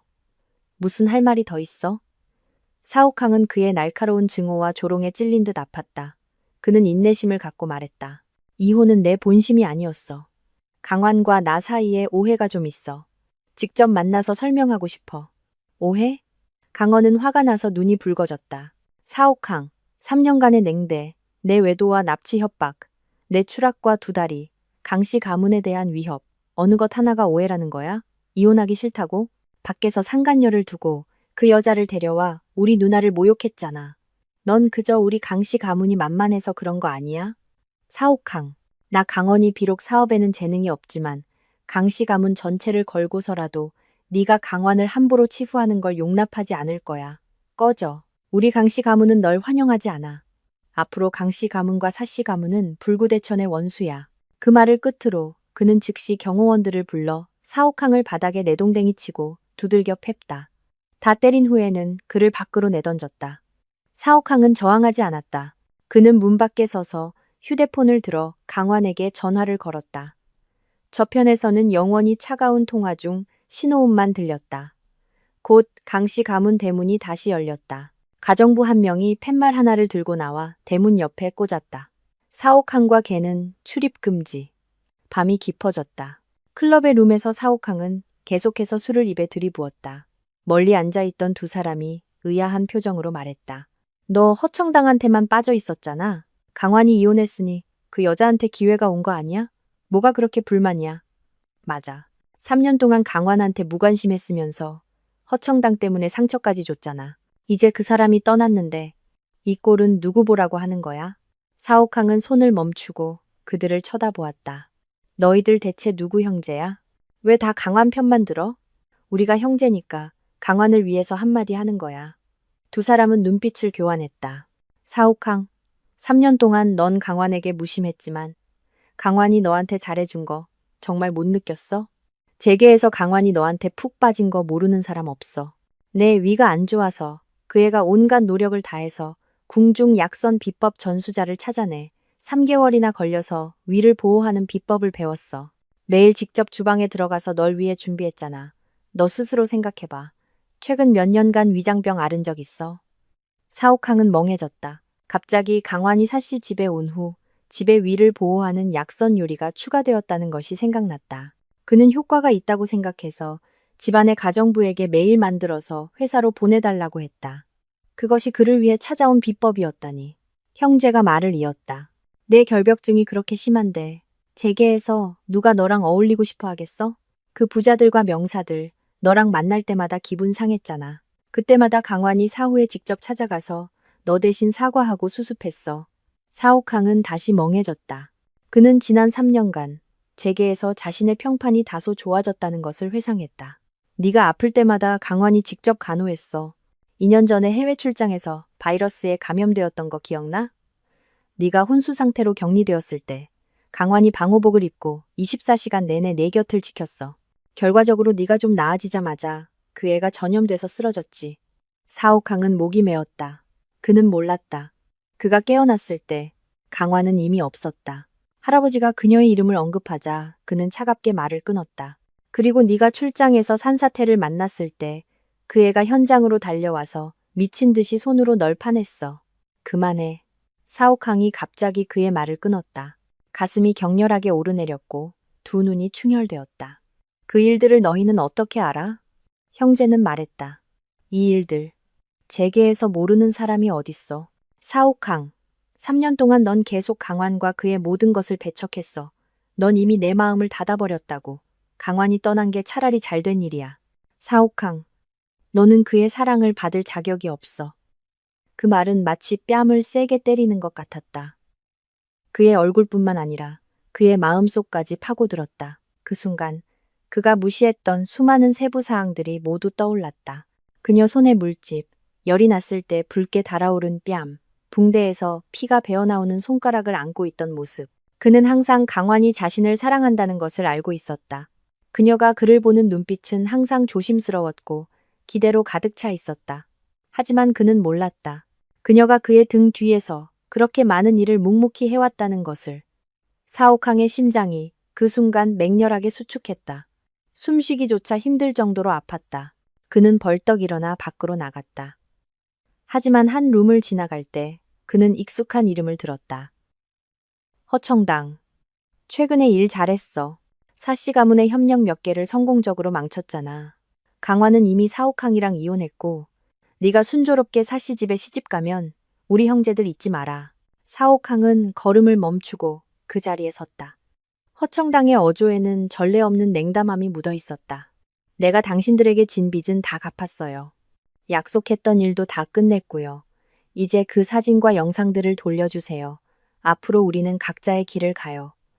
그 남자가 경멸하듯 웃었다. 맞는 말이야. 넌 곧 사모님이 될 텐데 우리 같은 뒷골목 깡패들이 어디 너한테 낄 수 있겠어. 근데 궁금한 게 하나 있는데 사 대표님은 아실까? 그가 가장 아끼는 여자가 사실은 우리한테 실컷 노란한 여자라는 걸 말이야.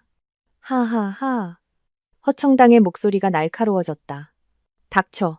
너희들 닥치라고. 사옥항의 얼굴은 지독하게 어두워졌다. 그는 두 주먹을 꽉 쥐었다. 문틈으로 룸 안의 주석에 앉아있는 남자가 바로 사씨 가문의 경쟁 상대인 배씨 가문 수하에서 불법적인 업무를 전담하는 자라는 것을 똑똑히 보았다. 쾅! 그는 문을 세게 걷어찼다. 허청당이 던지는 시선과 마주쳤다. 그녀의 눈에는 놀라움과 당혹감이 가득했고 얼굴은 핏기 하나 없이 창백했다.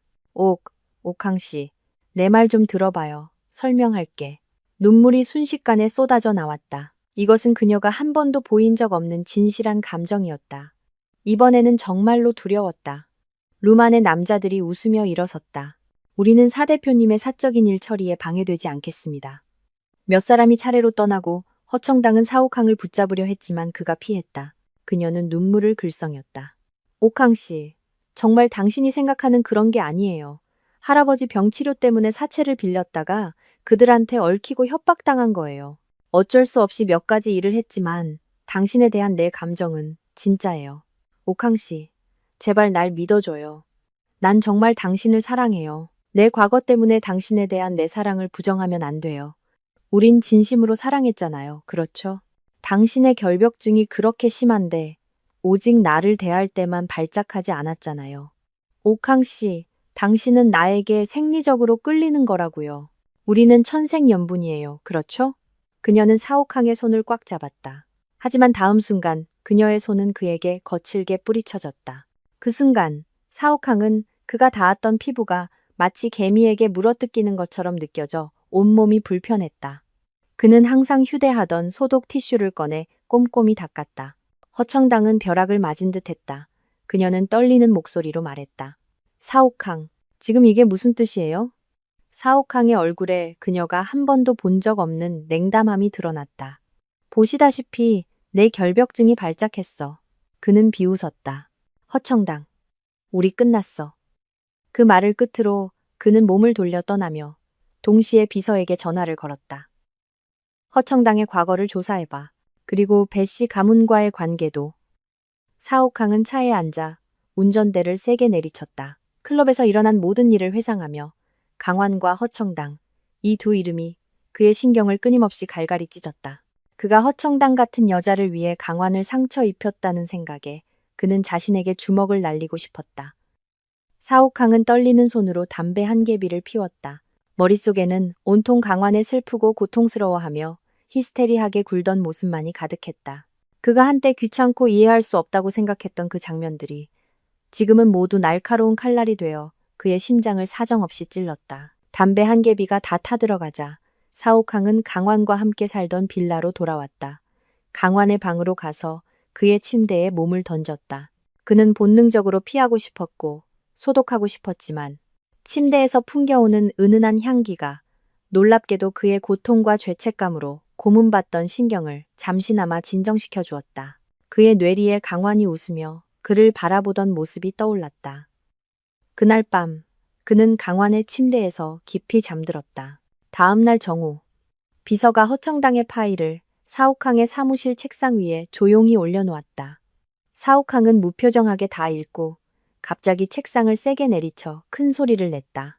그는 분노에 차일어서서 허청당을 찾아가 따지려 했지만 아래층에서 뜻밖의 그녀와 마주쳤다. 허청당은 눈물을 글썽이며 애처롭게 다가와 애원했다. 옥항씨, 내 설명 좀 들어줘요. 나한테 이렇게 대하면 안 돼요. 사옥항의 얼굴은 끔찍하게 어두워졌다.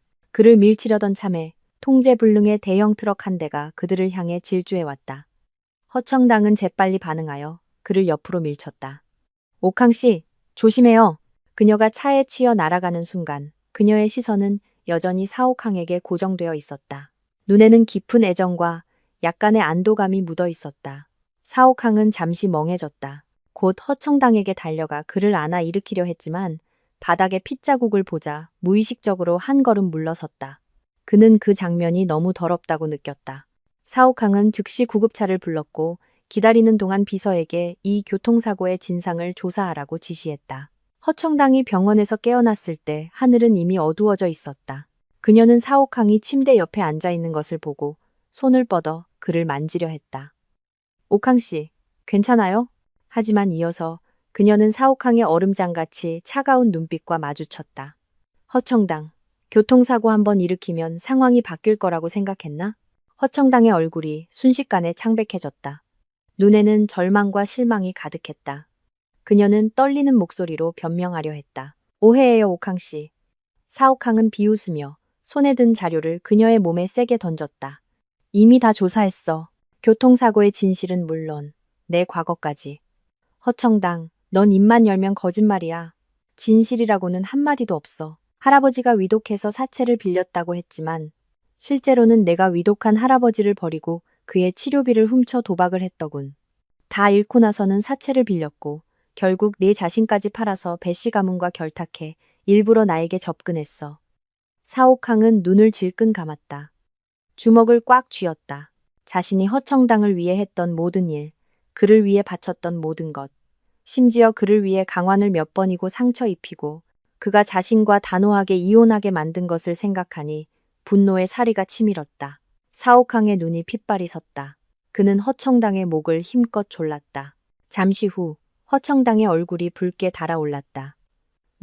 놔줘. 그는 필사적으로 발버둥쳤다. 손톱이 사옥항의 팔에 깊은 핏자국을 냈다. 하지만 사옥항은 아무것도 느끼지 못하는 듯 했다. 비서가 병실 문을 열고 들어올 때까지. 대표님, 사옥항은 그제야 꿈에서 깨어난 듯 허청당을 놓고 화장실로 달려가 미친 듯이 손을 씻었다. 손바닥이 붉어지고 아플 때까지 씻고 나서야 마음속에서 우러나오는 혐오감과 가려움증이 조금 가라앉았다. 그는 자신의 손을 보며 마음속에 갑자기 처량함이 밀려왔다. 그는 눈만 먼 것이 아니라 마음까지 멀었던 것이다. 그가 다시 병실로 돌아왔을 때 허청당은 겁에 질려 목을 감싸고 뒤로 물러서고 있었다. 사옥항은 더 이상 그를 쳐다보지 않고 차갑게 비서에게 말했다. 내가 그에게 준 모든 것을 회수해. 허청당은 그 말을 듣고 눈을 크게 떴다. 목과 목구멍에 극심한 통증도 있고 미친 듯이 소리 질렀다. 하지만 사옥항은 그를 무시하고 뒤도 돌아보지 않고 떠났다. 그는 다시 강씨 가문 문 앞에 왔다. 사옥항과 걔는 출입 금지라는 팻말이 여전히 걸려 있었다. 빌라는 환하게 불이 켜져 있었지만 강환의 방만은 불이 꺼져 있었다. 강환은 집에 없었다. 사옥항은 갑자기 이혼 후 그가 강환의 소식을 전혀 듣지 못했다는 것을 깨달았다. 그가 비서에게 강환의 소식을 알아보라고 시키려던 참에 친구들의 단체 카톡방에 갑자기 강환의 사진 한 장이 올라왔다. 그녀는 계단식 강의실에 앉아 있었다. 화장기 없는 얼굴에 검은 머리를 비녀로 틀어 올리고 칠판을 집중해서 보고 있었다. 그녀의 아름다움은 강인하면서도 놀라웠다. 사옥항의 심장이 쿵 하고 부딪힌 것 같았다. 갑자기 빠르게 뛰었다. 이것은 그가 한 번도 본 적 없는 강환이었다. 사옥항은 즉시 전화를 걸었다. 목소리가 다급했다. 강환 만났어? 어디에 있어? 다른 사람이 보내준 거야. 스탠퍼드 경영대학원에서 공부하고 있대. 상대방은 잠시 침묵했다. 그리고 물었다. 옥항아, 너 뭐 하려는 거야? 사옥항은 단호하게 말했다. 만나러 갈 거야. 스탠퍼드 경영대학원. 하루의 수업을 마치고 강환은 몇몇 남학생들의 데이트 신청을 거절하고 막 교문을 나섰다. 그때 사옥항이 서 있는 것을 보았다. 석양이 그의 그림자를 길게 늘어뜨렸다. 지는 해의 여운 속에서 그는 어딘가 외롭고 초조해 보였다. 강환의 발걸음이 저절로 멈췄다. 그녀의 시선이 그의 예리한 시선과 마주쳤다. 그 순간 그녀의 평온했던 얼굴에 냉담함이 드러났다. 그녀는 이렇게 빨리 다시 사옥항을 만날 줄은 몰랐다. 그는 이미 떠난 것이 아니었나. 이것이 그가 줄곧 원했던 것이 아니었나. 결국 자신이라는 장애물이 없으니 그와 허청당은 자유롭게 함께할 수 있을 텐데. 설마 아직도 자신을 괴롭히고 싶은 걸까? 그렇게 생각하자 강환은 무의식적으로 한 걸음 물러섰다. 그녀의 눈에는 두려움과 당혹감이 가득했다. 그녀는 주위를 둘러보며 떨리는 목소리로 물었다. 사옥항, 여기서 뭐 하는 거예요? 그 순간 그녀의 눈에 비친 두려움은 마치 날카로운 검이 되어 사옥항의 심장을 깊숙이 찔렀다. 숨쉬기조차 가볍게 떨렸다. 그녀에게 다가가려던 그의 발걸음이 멈췄다. 그는 손을 뻗어 그녀를 안심시키려 했다. 완아, 널 괴롭히러 온 게 아니야. 사과하러 왔어. 하지만 강환은 계속해서 뒤로 물러섰다. 2미터의 거리를 유지할 때까지. 오지 마세요. 사옥항은 걸음을 멈췄다. 눈에는 고통이 가득했다. 완아, 무서워하지 마. 사과하러 왔어. 필요 없어요. 강환이 갑자기 그의 말을 끊었다. 사옥항, 당신과 허청당이 또 무슨 꿍꿍이를 꾸미든 난 이미 당신과 이혼했어요. 우리 사이엔 아무런 관계도 없어요. 더 이상 날 끌어들이지 마세요. 네가 생각하는 그런 게 아니야.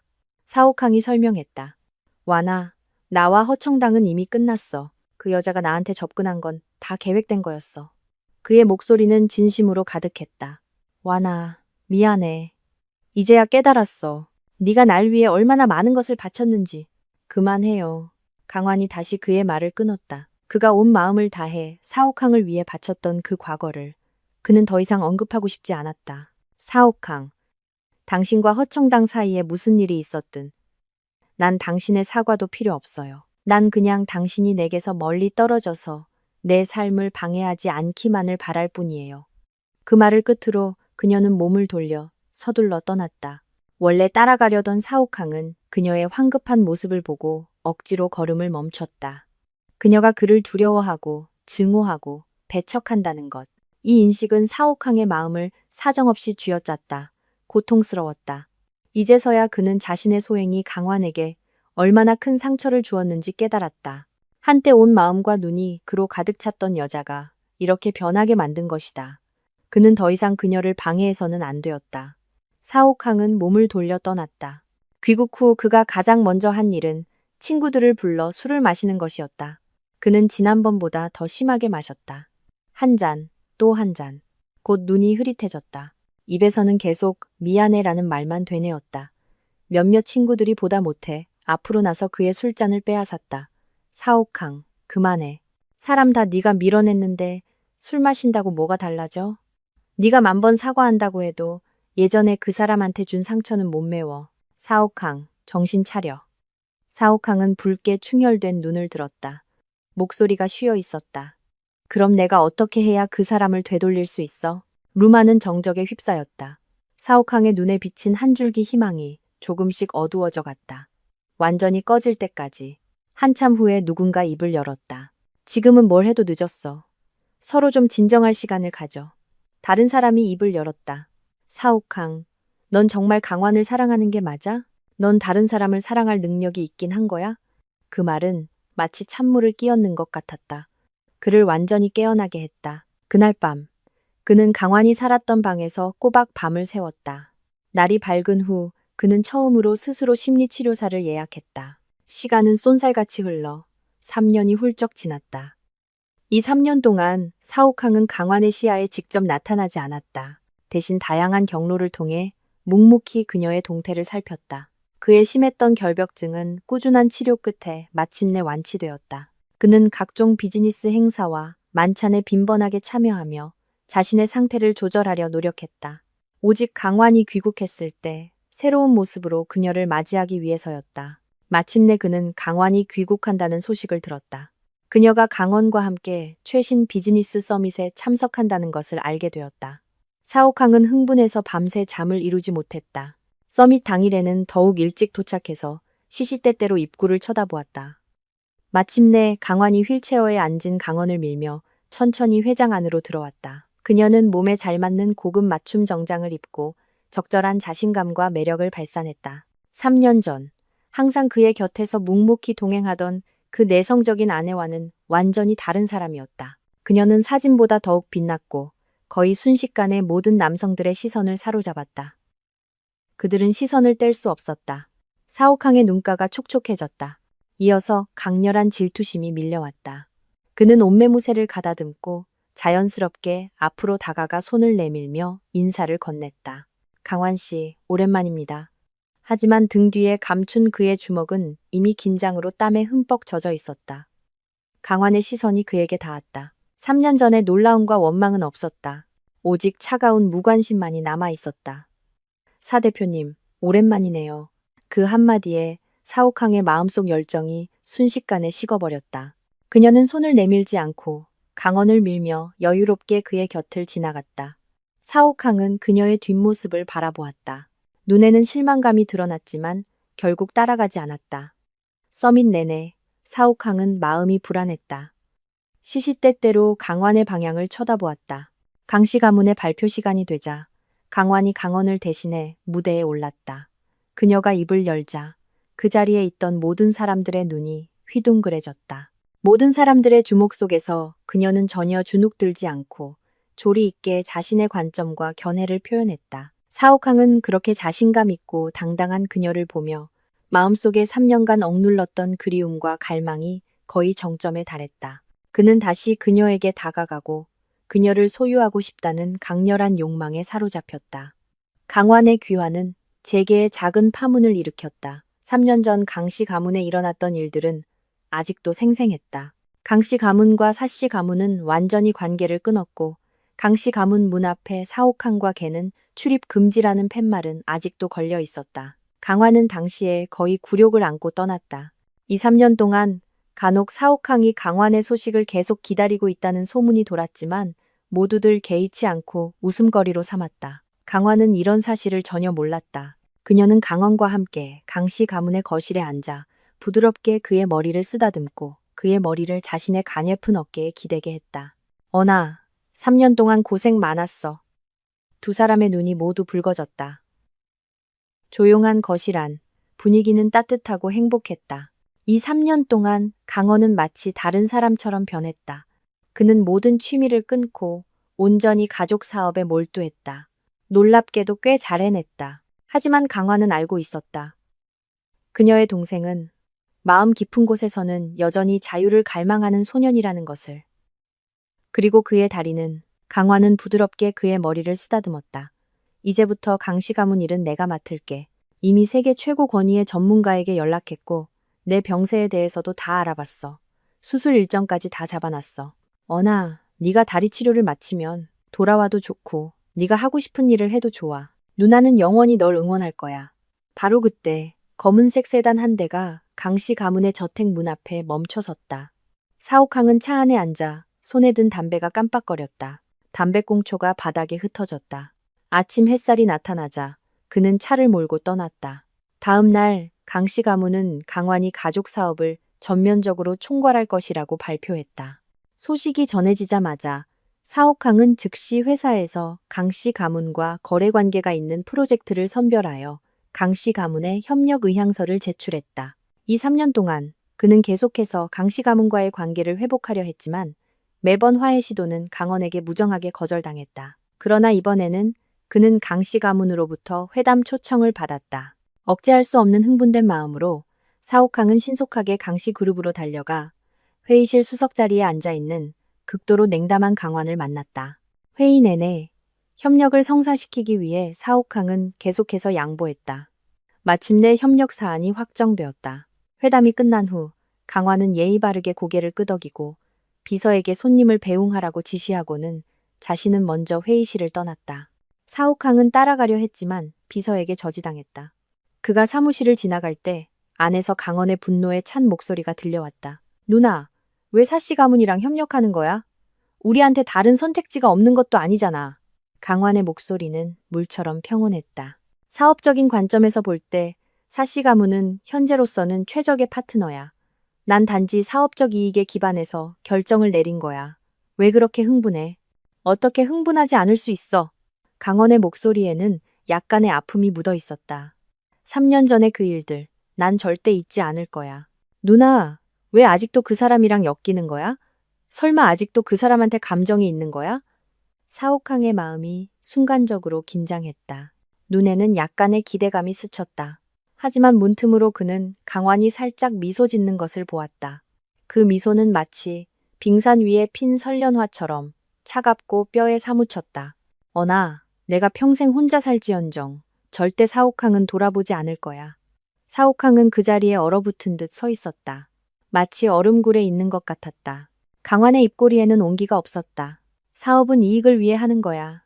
사적인 원한은 잠시 접어두고 게다가 사옥항은 나에게 그저 낯선 사람일 뿐이야. 사랑도 미움도 에너지를 소모하는 일인데 그 사람한테 어떤 감정도 낭비하고 싶지 않아. 그 말을 끝으로 그녀는 무언가 감지한 듯 미간을 찌푸리며 문 밖을 쳐다보았다. 사옥항은 정신을 차리고 황급히 도망쳤다. 차에 돌아와 앉고 나서야 그는 차가웠던 손발에 약간의 온기가 도는 것을 느꼈다. 그는 떨리는 손으로 담배 한 개비를 피웠지만 니코틴은 그의 마음속 칼로 베는 듯한 고통을 완화시켜주지 못했다. 강환의 냉담한 미소와 차가운 눈빛이 그를 뼈저리게 아프게 했다. 사옥항은 숨이 가빠졌다. 담배를 연달아 피웠다. 그렇게 밤까지 앉아 있다가 강환이 그의 차 앞을 지나갈 때 그는 갑자기 차 문을 열고 뛰쳐나가 그녀의 손목을 잡았다. 강환, 우리 얘기 좀 해. 강환의 시선이 그의 손에 닿았다. 살짝 눈썹을 치켜 올렸다. 이어서 그녀는 부드럽게 그의 손을 밀어냈다. 사 대표님, 오늘 제 말을 들으셨으니 앞으로는 거리를 유지해 주세요. 우리 사이엔 그런 형식적인 인사조차 필요 없어요. 그리고 당신의 그 잘난 척하는 애정도 걷어주세요. 3년 동안 강화는 스탠퍼드에서 유학하는 동안 매달 사옥항이 직접 쓴 편지를 받았다. 편지에는 후회와 사과가 가득했다. 강화는 몇 통만 보고 나머지는 모두 쓰레기통에 버렸다.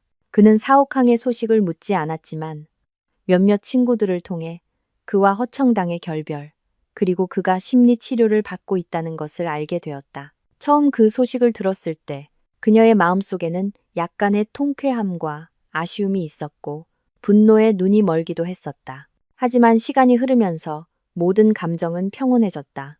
사옥항의 얼굴이 순식간에 창백해졌다. 그는 두 주먹을 꽉 쥐고 그녀를 깊이 응시했다. 목소리가 쉬어 있었다. 와나, 다시 한번 기회를 줘. 하지만 강화는 그저 그의 여전히 차가운 눈빛으로 그를 바라볼 뿐이었다. 마치 예전의 그처럼 그녀는 말했다. 사옥항, 내 자신의 위치를 파악하고 내 분수를 지켜. 만약 계속해서 추천한다면 우리 사이의 협력도 계속할 필요가 없겠지. 네 자신의 위치를 파악하고 네 분수를 지켜. 어렴풋이 사옥항은 3년 전 그가 허청당을 위해 강환에게 이렇게 경고했던 것을 떠올렸다. 이제 강환은 그 말을 그에게 돌려주었다. 사옥항은 쓴 웃음을 지었다. 고개를 들었을 때 강환은 이미 흔적도 없이 사라졌다. 사옥항과 강환은 비즈니스 파트너가 되었다. 그들의 접촉은 업무에 한정되었다. 때로는 강환이 다른 사람을 대신 보내기도 했다. 사옥항은 꽃을 보내고 선물을 보내고 심지어 경매에서 값비싼 보석을 사서 그에게 선물했지만 이 선물들은 모두 그대로 반송되었다. 선물이 많아지자 강환의 비서는 경고를 전달하기도 했다. 그는 심지어 강환의 생일에 도시 전체의 전광판을 빌리고 드론으로 불꽃놀이를 하며 고백했다. 온통 그들의 이야기가 화제였다. 기자들이 강환을 찾아갔을 때 그녀는 그저 예의 바르게 미소 지었다. 저와 사 대표님은 단지 비즈니스 파트너일 뿐입니다. 강씨 가문의 제품에 더 많은 관심을 가져주세요. 그리고 과도한 불꽃놀이는 환경을 오염시키니 여러분은 따라하지 마시길 바랍니다. 그들의 결혼과 과거가 파헤쳐지면서 인터넷은 시끄러워졌다. 많은 사람들이 사옥항의 과거를 알고 그가 자업자득이라며 욕하고 강환의 이성적인 태도를 칭찬했다. 일부 네티즌들은 사옥항의 순정을 감탄하며 강환이 너무 냉정하다고 생각했다. 강환은 오히려 이 화제를 이용해 강씨 가문의 제품을 대대적으로 홍보했다. 사옥항은 온갖 방법을 다 썼지만 끝내 그녀에게 다가갈 수 없었다. 강환은 강씨 가문의 경영에 온전히 몰두했고 단 몇 달 만에 모든 사람들이 그녀를 다시 보게 만들었다. 이제 그녀가 나타나면 사람들은 모두 공손하게 강 대표님이라고 불렀다. 그녀는 자신의 변화와 실력으로 사옥항의 전철하는 꼬리표를 완전히 떼어냈다. 사옥항이 포기하지 않는 동안 다른 경쟁자들도 나타났다. 그중 가장 눈에 띄는 것은 홍콩의 재벌 2세인 문옥이었다. 그는 처음 서울에 투자하러 왔다가 강환과 사옥항의 이야기를 듣게 되었다.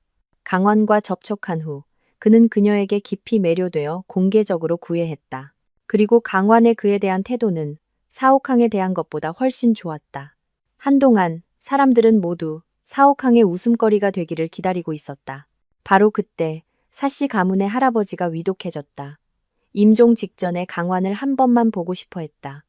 전화가 강환의 사무실로 걸려왔다. 그녀는 2초간 망설이다가 동의했다. 병실에서 사 회장은 병상에 누워 있었다. 종양에 시달려 뼈만 앙상했고 얼굴은 초췌했다. 심지어 약간 무서워 보였다. 강환은 어릴 적 자신을 자주 안아주던 이 노인을 보며 마음이 복잡했다. 사 회장은 힘겹게 그녀에게 손을 내밀었다. 와나, 드디어 날 보러 와줬구나. 그가 귀국한 후 사 회장은 계속해서 그를 만나고 싶어 했지만 항상 거절당했다. 그녀는 이 노인에게도 원망이 있었다. 그는 그녀 할아버지의 절친이었고 아버지가 신장을 기증해 살려낸 환자였으며 어릴 적 그녀를 안아주던 어른이었다. 그가 그녀와 사옥항의 결혼을 주선했고 결정적인 순간에 지분을 사옥항에게 주어 그녀를 위협하는 도구로 삼았다. 만약 신장 기증이 아니었다면 그녀의 아버지가 어찌 몸이 안 좋아 일찍 세상을 떠났겠는가. 강환은 눈물을 머금고 그 내밀어진 손을 보며 응하지 않았다. 사 회장의 눈빛이 어두워졌다. 손은 여전히 허공에 있었다. 그는 힘겹게 말했다. 미안하다 완아. 3년 전 할아버지가 너한테 미안했어. 약속했던 걸 지키지 못했지. 네가 날 원망해도 좋고 미워해도 좋아. 다 당연한 거야. 하지만 할아버지는 그래도 너한테 말하고 싶어. 옥항이는 그는 정말 잘못을 뉘우치고 있어. 그는 단지 사람에게 속아서 너의 좋은 점을 너무 늦게 발견했을 뿐이야. 지난 몇 년간 그는 계속 너를 기다렸어.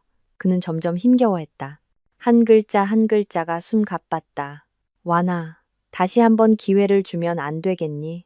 강화는 허공에 멈춰있는 그 손과 눈앞에 숨 가쁜 노인을 바라보았다. 그녀는 한 걸음 물러서며 가볍게 말했다. 안 돼요. 그녀의 입가에는 조롱이 묻어 있었다. 회장님, 제가 그 사람에게 기회를 준다면 제 3년의 고통은 뭐가 되죠? 제 동생의 부러진 다리는 뭐가 되고요? 제가 당신을 만나러 온 것은 오직 당신 몸 안에 제 아버지의 신장이 하나 있기 때문입니다. 그 외에 우리 사이는 이미 정이 끊겼습니다. 사 회장의 눈이 크게 뜨였다. 눈물이 순식간에 쏟아져 나왔다. 내가 잘못했다. 내가 잘못했어. 그의 허공에 떠있던 손이 마침내 힘없이 떨어졌다. 눈에는 후회가 가득했다. 병상 옆의 기계가 갑자기 경보를 울렸다. 사옥항과 의사가 급히 뛰어들어왔다. 의사는 신속하게 사망 선고를 내렸다. 할아버지. 사옥항은 쿵 소리를 내며 침대 옆에 무릎을 꿇고 비통해했다. 강화는 그의 뒷모습을 바라보았다. 눈앞에 아버지가 돌아가시던 장면이 떠올랐다. 그날 아버지의 시선은 시종일관 문 밖을 향하고 있었다. 그녀는 아버지가 이 남자에게 다시 한번 부탁하고 싶어 한다는 것을 알았다. 그가 사랑하는 딸을 잘 돌봐주길 바란다는 것을. 하지만 사옥항은 아버지가 걱정을 안고 세상을 떠나게 했다. 사옥항이 고개를 돌렸다. 눈에는 연약함이 가득했다. 완아. 나 이제 할아버지 없어. 마지막 남은 가족을 잃었어. 강환의 눈빛은 여전히 차가웠다. 그녀는 말했다. 사옥항, 우리 아버지가 임종 직전에 내가 당신에게 걸었던 그 전화들 기억해? 사옥항은 멍해졌다. 얼굴에 눈물 자국마저 굳어버린 듯 했다. 몇 초 후 그는 통곡했다. 미안해, 완아. 미안해. 그는 몰랐다. 그는 정말 몰랐다. 그때 그를 기다리던 강환이 얼마나 마음 아프고 절망적이었는지. 그녀가 어떻게 자신의 아버지를 보냈는지. 그의 통곡에 강환은 비웃으며 몸을 돌려 빠르게 떠났다. 사옥항은 혼자 할아버지의 장례를 치렀다. 그는 많이 말이 없어졌고 3개월 동안 강환 앞에 나타나지 않았다. 그저 묵묵히 그녀의 일거수일투족을 지켜볼 뿐이었다. 강씨그룹은 새로운 개혁을 단행했고 새로운 사업 영역을 확장했다. 강환은 휴가를 내고 강원을 보러 해외로 나갔다. 강환은 홍콩의 재벌 2세 문옥과 저녁 식사를 했다. 사옥항은 영상 속에서 두 사람이 웃으며 이야기하는 것을 보며 마음이 쓴 물에 담근 듯 쓰라렸다. 그는 신혼초, 그녀도 자신에게 그렇게 웃어주었던 것을 떠올렸다. 하지만 그때에 그는 할아버지의 강요 때문에 이 결혼에 혐오감을 느꼈다. 나중에 그녀가 조심스러워지고 그가 정한 규칙을 지키자 그는 또 그녀가 지루하다고 생각하며 쳐다보려 하지 않았다. 그가 한 걸음 한 걸음 그녀를 밀어내 오늘 이 지경에 이른 것이다. 그가 무슨 자격으로 그녀를 찾아가겠는가. 3개월, 또 3개월이 지났다. 사옥항은 마침내 그녀를 보고 싶은 충동을 억누르지 못하고 업무를 핑계로 직접 강씨그룹을 찾았다. 강환의 사무실 문이 열려 있었다. 그녀는 손에 커피를 들고 창가에 서 있었다. 옆에는 똑같이 커피를 든 홍콩 재벌 2세 문옥이 있었다. 두 사람은 무언가 이야기하고 있었고 강환의 얼굴에는 사옥항이 한 번도 본 적 없는 편안함과 즐거움이 묻어 있었다. 그가 멍하니 있을 때 문옥이 갑자기 몸을 돌려 강환의 뺨에 묻은 머리카락을 부드럽게 떼어주었다. 강환의 얼굴에는 조금의 불쾌함도 없었고 몸을 돌려 그를 보는 눈빛에는 오히려 미소가 깃든 것 같았다. 사옥항은 벼락을 맞은 듯했다. 그들 사귀는 건가? 그때 강환이 그의 시선을 감지하고 몸을 돌려 그를 쳐다보았다. 원래 미소 짓던 눈이 점차 차가워지며 무관심으로 돌아왔다. 그녀는 시선을 돌렸다. 마치 그가 아무 상관없는 행인인 것처럼.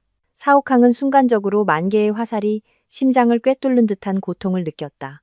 심장이 찔려 피가 철철 흐르는 듯했고 숨쉬기조차 힘들었다. 이번 회의에 강화는 나타나지 않았다. 회의가 끝난 후 사옥항은 사무실 건물 아래에서 밤이 깊어질 때까지 기다렸다. 마침내 강환이 천천히 나오는 것을 보았다. 그는 그녀의 앞을 막아섰다. 당신. 그는 원래 그녀와 문옥의 관계를 물어보려 했지만 갑자기 말이 막혔다. 그는 자신이 그 문제를 물어볼 자격도 입장도 없다는 것을 똑똑히 알고 있었기 때문이다. 그의 원래 목적은 단지 그녀를 한번 보는 것이었다. 지금 이 순간 눈앞에 이 얼음장같이 차가운 얼굴을 마주하자 사옥항은 갑자기 끝없는 슬픔과 고독을 느꼈다. 마치 온 세상에 그 혼자만 남아 깊은 바닷속으로 가라앉는 것 같았다. 그가 망설이는 순간 강환이 움직였다. 그녀는 갑자기 왼쪽으로 빠르게 달려갔다. 동시에 멀리서 차량의 경적 소리가 점점 가까워졌다. 사옥항이 고개를 돌리자 강환이 길가에 혼자 서 있는 작은 여자아이에게 달려가는 것을 보았다. 그의 동공이 수축했다. 몸이 거의 본능적으로 망설임 없이 강환을 향해 돌진했다. 그는 작은 여자아이를 안고 있는 강환을 세게 밀치고 자신은 질주해오는 차량에 치여 날아갔다. 강환은 바닥에 넘어졌다. 팔에 핏자국이 났지만 품에 안은 작은 여자아이는 무사했다. 그녀의 어머니가 달려와 아이를 안고 두려움과 감사함에 울었다. 두 사람을 안심시킨 후 강환은 그제야 사옥항을 돌아보았다. 그의 몸 아래에는 핏자국이 흥건했고 의식이 희미했지만 여전히 그녀의 방향을 응시하고 있었다. 강환은 휴대폰을 꺼내 구급차를 불렀다. 그녀는 옆에 서서 그의 상태를 살피러 다가가지도 않았다. 사옥항은 자신의 심장이 부서지는 소리를 들었다. 그는 마침내 버티지 못하고 정신을 잃었다. 다시 깨어났을 때 강환은 그를 등지고 어두운 병실에 서서 창밖을 응시하고 있었다. 사옥항은 소리를 내지 않고 그저 탐욕스럽게 그녀를 바라보았다. 한참 후에야 강환이 몸을 돌렸다. 사옥항, 오늘 당신이 날 구했지만 난 당신에게 감사하지 않아요. 사옥항은 다시 멍해졌다. 강환이 말을 이었다. 알고 있어요? 우리에게 딸이 하나 있었다는 거. 바로 당신이 허청단과 바람 피우던 그 시기예요. 3개월 된 아이였고 내가 낙태했어요. 사옥항은 전기 충격을 받은 듯 했다. 그는 얼굴이 창백해지고 입술이 미세하게 떨렸다. 몰랐어. 그녀는 몸을 돌렸다. 목소리가 낮아졌다. 그 아이가 낙태되지 않았다면 오늘 그 아이만큼 컸을 거예요. 사옥항, 지난 몇 년간 제가 길에서 동갑내기 여자아이를 볼 때마다 밤새 잠을 못 이뤘어요. 내가 낙태한 아이가 생각나서요. 난 죄책감을 느껴요. 내가 그 아이가 이 세상에 올 권리를 빼앗았으니까요. 그녀는 다시 몸을 돌려 사옥항을 보았다. 하지만 후회하지 않아요. 내 아이에게 혼인 중에 외도하는 아버지를 만들어주고 싶지 않았으니까요. 사옥항의 꽉 쥔 주먹이 계속해서 떨렸다. 그는 두 눈이 붉게 충혈되어 강환을 바라보았지만 한마디도 할 수 없었다. 한참 후에 그는 흐느끼며 쉰 목소리로 말했다. 미안해, 미안해. 신뢰는 정적에 휩싸였다. 오직 그의 흐느끼는 낮은 사과 소리만이 울려 퍼졌다. 아무도 대답하지 않았다. 강환은 곧장 문으로 걸어가 병실 문을 열었다. 복도의 밝은 빛이 강환의 눈을 찔렀다. 그녀는 1초간 멈칫하더니 망설임 없이 밖으로 나갔다. 그리고 사옥항은 완전히 어둠 속에 남겨졌다. 그날 이후로 사옥항은 다시는 강환 앞에 나타나지 않았다. 그의 일상은 일에 바쁜 것 외에는 강환의 일거수일투족과 각종 소식을 주시하는 것이었다. 그가 참석하는 모든 상공회의소 회의, 모든 연회, 강씨 기업을 이끌고 새로운 성과를 거둘 때마다 그는 진심으로 그를 위해 기뻐했다. 그리고 조심스럽게 그의 사진과 관련 기사를 오려내 보관하고 인쇄했다. 강환이 살았던 그 방은 이제 그의 개인적인 공간이 되었다. 벽에는 그의 사진이 가득 걸려 있었다. 1년 후 강원이 다리를 고치고 해외에서 돌아왔다. 강환은 공항으로 그를 마중 나갔고 두 사람은 감격에 겨워 울며 껴안았다. 그리고 홍콩의 재벌 2세가 회사 지분 20%를 예물로 삼아 성공적으로 청혼했다는 소식도 인터넷에 떠들썩하게 퍼졌다. 그 소식을 들은 사옥항은 방에 3일 밤낮으로 틀어박혀 만취 상태로 술을 마셨다. 마지막에는 위천공으로 병원에 실려갔다. 퇴원 후 그는 더욱 말이 없어졌다. 반년 후 문옥과 강환의 수천억 원짜리 결혼식이 홍콩에서 성대하게 열렸다. 결혼식 당일 그녀는 값비싼 웨딩드레스를 입고 숨막히게 아름다웠다. 사옥항은 초대를 받지 못했다. 그는 호텔 밖 어두운 구석에 서서 문옥이 차에서 내려 차문을 열고 강환의 손을 잡는 것을 지켜보았다. 두 사람은 미소를 지으며 결혼의 전당으로 들어갔다. 그는 떠나지 않고 결혼식이 끝나고 손님들이 다 흩어질 때까지 기다렸다. 그는 강환이 살짝 미간을 찌푸리자 문옥이 자연스럽게 무릎을 꿇고 그녀의 하이힐을 벗겨주고 그녀를 등에 업는 것을 보았다. 이 장면은 사옥항에게 자신과 강환의 결혼식 날을 떠올리게 했다. 그녀는 멀리 뒤처져 발이 까져 절뚝거리며 걸었다. 그녀는 그를 불렀다. 옥항 씨, 발이 까져서 너무 아파요. 그는 그때 어떻게 했더라? 그는 뒤돌아보지 않고 바로 차에 탔다.